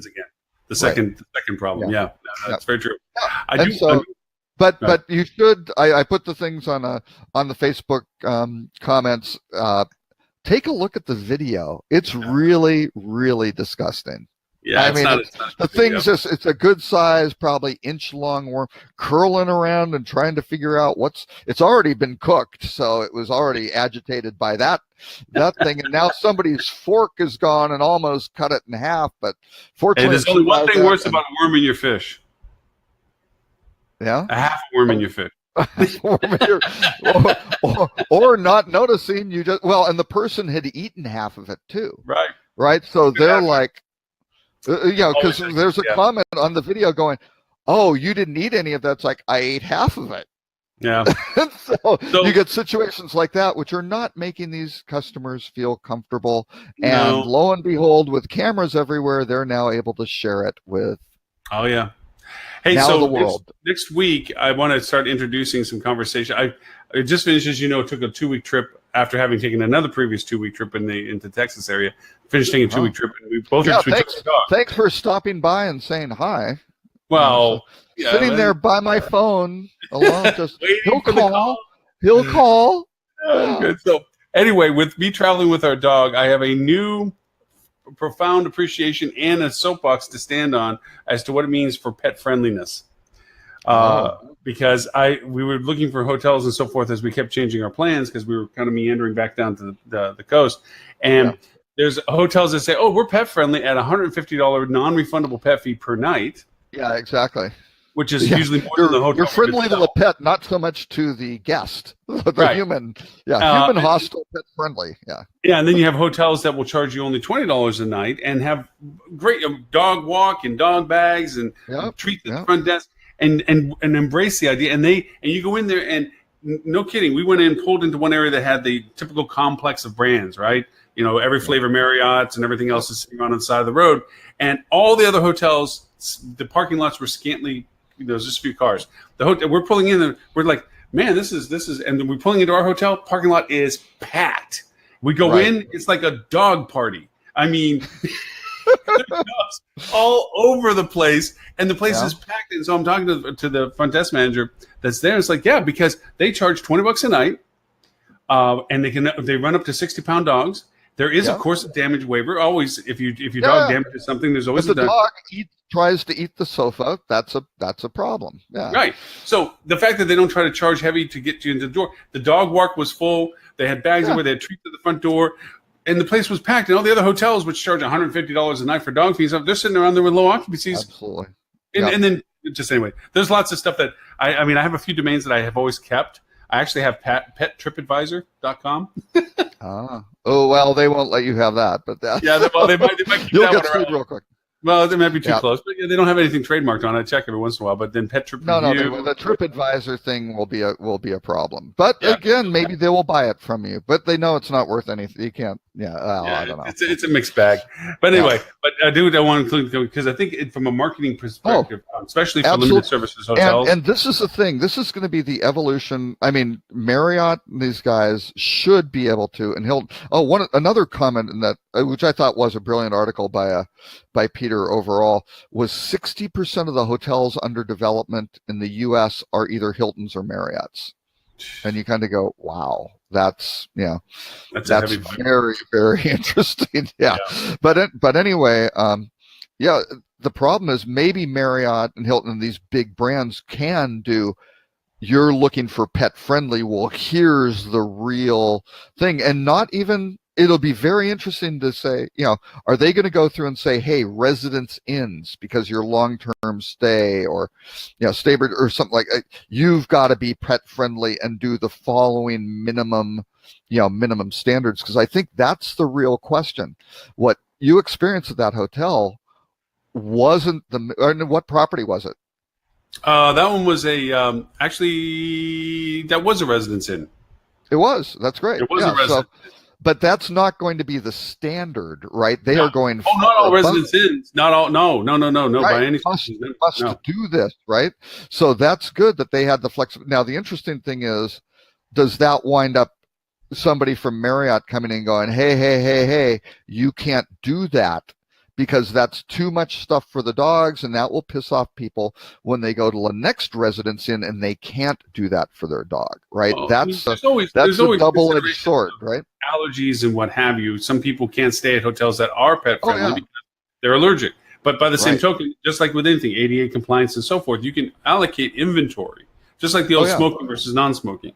You allocate inventory that's applicable to that offering, okay? Right. And contain those who don't have that preference in another area of the hotel or something. But my worry is they come in and go, you can't have a dog party, right? When people walk in, they can't see that this is a dog party because that's not the branding of it. Now, I would say that's a great thing, especially for long-term stay. You want people to be able to bring their pets because they're there for a while, and that's a great thing. Because if you can't, what are they going to do? They're going to kennel them somewhere. Where do they do that? sort of thing. They're traveling or they're there for a while. This is Well, a that even real goes headache. into the worlds of restaurants and so forth, where outdoor seating. It was so funny when we were in Canada. Every outdoor restaurant, oh yeah, please come on, because we always ask before we walk up with our dog. Yeah. And in the U.S., oh no, only service pets. Really, you have an outdoor patio, and because my dog doesn't have a badge on him, I can't bring them in. Really, we walk away. And there is so many people that travel with pets. Austin. Do you spend any time in Austin with your dog? It is the most pet-friendly city I've ever been in. It's everybody's got their dogs everywhere. Yeah. Sort of thing. It's great. The reason why we drove is because we wanted to travel with our pet, because we didn't want to leave him for 2 weeks while we're doing our travels. And so there are more of these, and we see even to this fact, and I have to give South Carolina, North Carolina credit, their visitor centers all have dog walks, and they feature them on billboards on the side of the road. That's great. Yeah. Ironically, on the way up, we stopped at a certain one in South Carolina, and through fluke and fate, we come back and we stop purposely again because it was such a good place to walk the dog, that we met the same couple that was walking their dog on our trip up. It was like, what are the odds? And a week and a half later, and we're seeing each other again, Yeah, that's pretty funny. Yeah, but unless they're just people who, unless they're perhaps foreign agents, they're infiltrating our democracy with their dogs. You never know. They're following me because yes. Or they're hospitality digital marketing fans. Yes, they could be that. Hey, and to that end, and Ed, you're not here to hear this, but I'm going to say this: I am still amazed by the people that will come up to me and say, "I've watched your show." I mean, people that I would never have even thought that they knew about the show. I get pings on LinkedIn and so forth. It's like, "Hey, Lauren, great show last week." I'm like, who the heck are you? Yeah. You're the one who watched. Well, what do you know? So. What do you know? The one person was you. But no, it isn't because, and they watch the recording more than live. Obviously, I mean, we get much more people that watch the show. And actually, what I hear, even though we do this as video, they listen to it as a podcast. They listen to this in the background. Right. Exactly. Yep. So that's it. And judging from the video of looking at us, I was about to say reasonable. That is a very and perhaps a smarter, one of the smarter approaches on this whole thing. Mr. Robert, I do want to personally thank you for literally 3 years of persistent, consistent participation, and you are now the keeper of content keys. I mean, for the past X number of months, I don't know how many months it's been, you have been the provider of all that's topics. And I mean, I stopped that a while ago, and you have taken. Well, I'm not so much on the tools. Yeah, I mean, we should have Lauren's tool time or something like that. Well, actually, I mean, I'm going to be sending out surveys to all of our subscribers and to everyone on the board, the HSMA Digital Council, marketing board now, as to recommendations, preferences, and interests that they would have. I do think, and we'll have this as an internal discussion with all of us as co-hosts, restructuring a little bit, formatting a little bit, kind of get back to like first half hour is this, second half hour or hour is this, or whatever. Get to some structure to that. What if they come back with the keep Tim and Ed and Stuart and Holly off the show? No, what are you going to do? That would hurt. That would hurt their feelings. We can't do that. No. We'll just throw them out of the ballot box. It's like, no. We changes here. Exactly. Mr. Robert, if people want to know about you and what you do and what it is that you know all about, what is it that they can do to find you? Oh, I would love them to tell me. Reach me at rockcheetah.com or at Robert K. Cole on social media. Excellent. For archives of this show and all 155 previous shows, you can go to hospitalitydigitalmarketing.com/live. If you want to replay this show in its entirety with all the links that Robert has been generous in providing for news, features, and articles, you can go to hospitalitydigitalmarketing.com/156-2. I find out I'm getting a -2 added to it these days. So yes, I got to reformat my wireframing on my website, and I'm actually thinking about going and changing how I list the shows now. Instead of just putting the number down, literally just leave it as live show number 156, August 3rd, 2018, which is what usually the podcast listed as, or the live shows listed as. So I think I might just start leaving it a string because organically it helps indexing compared to just the blue book. Maybe, but I don't know if you can get those keywords in there and what the topics were for, maybe you need a title for the show. It seems like all the podcasts seem to be doing that to get higher rankings in the Apple Store. I'm literally evaluating it this month, although next week I'm in Las Vegas for the Nevada Hotel Association Revenue Management Conference. Oh, I'm up there very with I think Calvin and who did she go against at Rock? Who did you go against at Rock when they did the point counterpoint conversation? I don't know. I wasn't there. She's with MGM. Drawing a blank. Anyway, Sarah. Yeah. Anyway. No. Anyways, next week in Las Vegas on Thursday or Wednesday, and it's basically a Nevada's version of Rock. Yeah.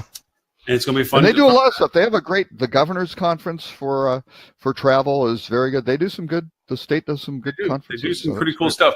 And then the week after that, I'm with Holly in New Orleans, doing train the trainer program for Interstate, which is going to be fun. Holly has let me participate in her train the trainer program, so I do not want to let her down for that. Well, I'm thinking.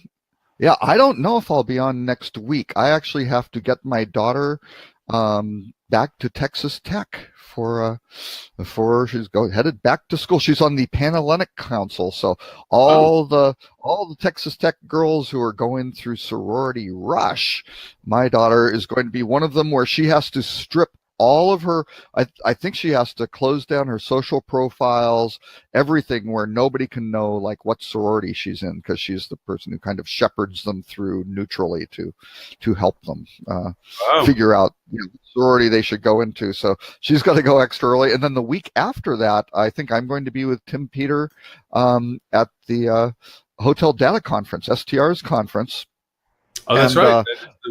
It actually runs, I think, on Thursday, but it runs late, so I may be on a flight Friday morning. I'll have to check my schedule. Because I know I'm going to have some bumpy ground on hostings and so forth. I have no idea. Tim may have the same problem, depending, because the show run or the thing runs, to I don't know 5 p.m. or something on Thursday, and then there are lots of little events that evening. You should do a little live coverage thing. Do a little live coverage. Pop up and do a little live coverage. I might. I'm doing my presentation. I got 25 minutes to cover my influencer marketing thing, which I've got some pretty good stuff. But I think I have like 35 slides because I thought it was 35 minutes. So it's going to be quick. I got some interesting tools for influencer marketing research that I'm using that I'll share over. And you probably already know them, but they're pretty handy. So I'm relying on the Lumio stuff. Was fantastic. I made the account with him. I haven't. Every time I try to put topic in there, he has no reference of data for it. And if I'm looking for particulars, he hasn't in there. So I'm supposed to speak. Yeah. He's pretty small, right? And so they've just started. And a lot of these data providers, he doesn't have this problem because of the way that he's grabbing this stuff. But Instagram in particular changed their API suddenly last April, right? Because it was going to be a 2-phase change from, I think it was April and December or something. Or it was, something like that. But they just pushed it all. Not all of it. They did a ton of it then, and they really cut off the ability to really dig into some of these profiles into the if you offer your Instagram account as a reference point to be using some platforms like Social Insider and so forth, if you can put your account in, then you can use it to access other data.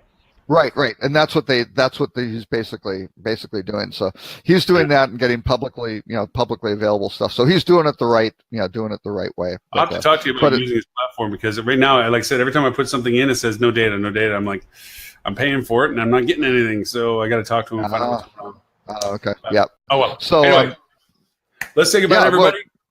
And we can probably talk a little bit afterwards, but for everyone on the show, thank you so very much for being with us on our 3rd year anniversary show, number 156. Number 157 is next week. We don't know who's going to be hosting it yet, but we'll figure it all out as we always do. If you'd like to host, please get a hold of Lauren. And Jess, Lauren. We'll throw you under the show with it. Until next week, thank you very much, everyone, and for everyone that has followed us over the years, thank you as always for being persistent and keeping up with us and everything else that's going on. So until then, thank you, and we'll talk to you next week. Bye, everyone.